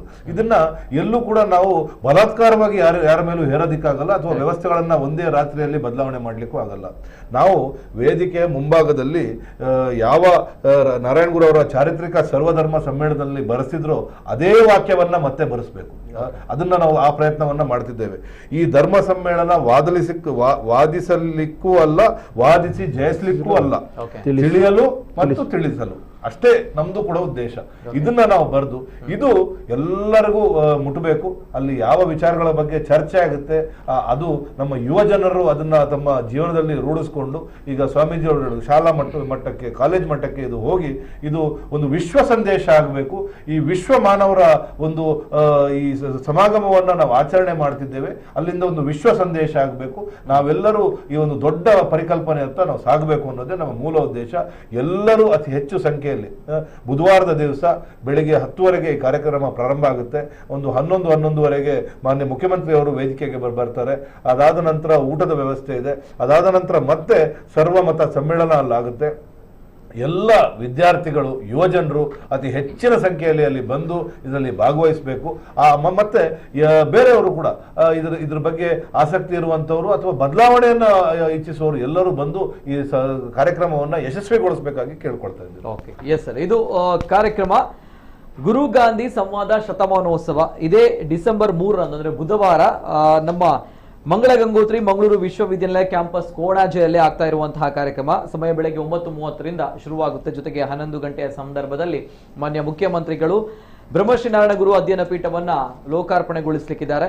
ಇವೆಲ್ಲರ ಜೊತೆಗೆ ಗುರು ಗಾಂಧಿ ಸಂವಾದ ಶತಮಾನೋತ್ಸವ, ಈ ಒಂದು ಅರ್ಥಪೂರ್ಣವಾಗಿರುವಂತಹ ಒಂದು ಕಾರ್ಯಕ್ರಮ. ಆ ಕಾರ್ಯಕ್ರಮದ ಬಗ್ಗೆ ಸಂವಾದಗಳು, ಚರ್ಚೆಗಳು, ಸರ್ವಧರ್ಮವಾಗಿರುವಂತಹ ವಿಚಾರ ಸಂಕಿರಣಗಳು ಎಲ್ಲವೂ ಕೂಡ ನಡೀಲಿಕ್ಕಿದೆ. ನಾನು ಆಗ್ಲೇ ಹೇಳಿದಾಗೆ ನಮ್ಮ ಸಮಾಜದಲ್ಲಿ ಸಾಮಾಜಿಕವಾಗಿ, ಧಾರ್ಮಿಕವಾಗಿ, ಆಧ್ಯಾತ್ಮಿಕವಾಗಿ, ರಾಜಕೀಯವಾಗಿ ಒಂದು ಬದಲಾವಣೆನ ತಂದಿರುವಂತಹ ಮಹಾನ್ ಪುರುಷರು, ಒಂದ್ ಕಡೆ ಬ್ರಹ್ಮಶ್ರೀ ನಾರಾಯಣ ಗುರುಗಳು, ಸಂತ ಶ್ರೇಷ್ಠರು, ಮತ್ತೊಂದು ಕಡೆ ರಾಷ್ಟ್ರಪಿತ ಮಹಾತ್ಮ ಗಾಂಧೀಜಿಯವರು, ಅವರ ಒಂದು ಐತಿಹಾಸಿಕವಾಗಿರುವಂತಹ ಭೇಟಿ. ಈ ಭೇಟಿಯನ್ನ ನಮ್ಮ ಇತಿಹಾಸ ಎಷ್ಟು ನೆನಪಿಟ್ಟುಕೊಂಡಿದೆ ಅಂತ ಬಂದಾಗ ಎಷ್ಟು ನೆನಪಿಟ್ಟುಕೊಂಡಿದೆ ಅನ್ನೋದು ಖುಷಿಯ ಸಂಗತಿ. ಆ ನಿಟ್ಟಿನಲ್ಲಿ ನಮ್ಮ ದೇಶದ ಪ್ರಧಾನಮಂತ್ರಿ ನರೇಂದ್ರ ಮೋದಿ ಅವರು ಈ ಒಂದು ಕಾರ್ಯಕ್ರಮಕ್ಕೆ ಚಾಲನೆಯನ್ನ ಕೊಟ್ಟಿದ್ದಾರೆ.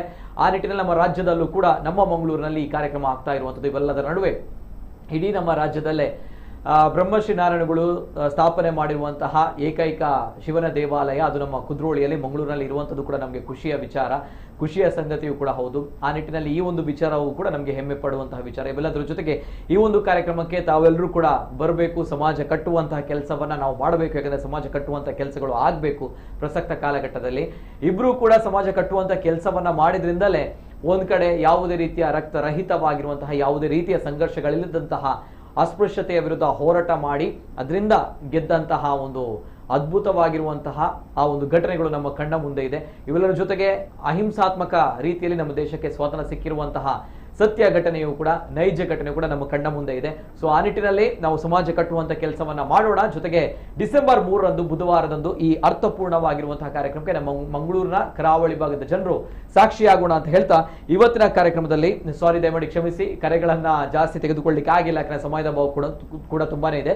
ವಿಚಾರವನ್ನ ಮಾತಾಡೋಣ ಅನ್ನುವಂಥ ನಿಟ್ಟಿನಲ್ಲಿ ವಿಚಾರ ವಿಮರ್ಶೆಯಾಗ್ಲಿ, ವಿಚಾರ ಸಿಗ್ಲಿ, ಗುರು ಗಾಂಧಿ ಈ ಒಂದು ಸಂವಾದ ಬಗ್ಗೆ ಮಾತಾಡೋಣ ಅಂತ ನಿಟ್ಟಿನಲ್ಲಿ ಬಹಳಷ್ಟು ವಿಚಾರಗಳನ್ನ ಮಾತಾಡಿದ್ವಿ. ನಮ್ಮ ಜೊತೆ ಅತಿಥಿಗಳು ಸತೀಶ್ ಸುರತ್ಕಲ್ ಸರ್, ಸಂಚಾಲಕರು, ಜೊತೆಗೆ ರಕ್ಷಿತ್ ಶಿವರಾಮ್ ಸರ್.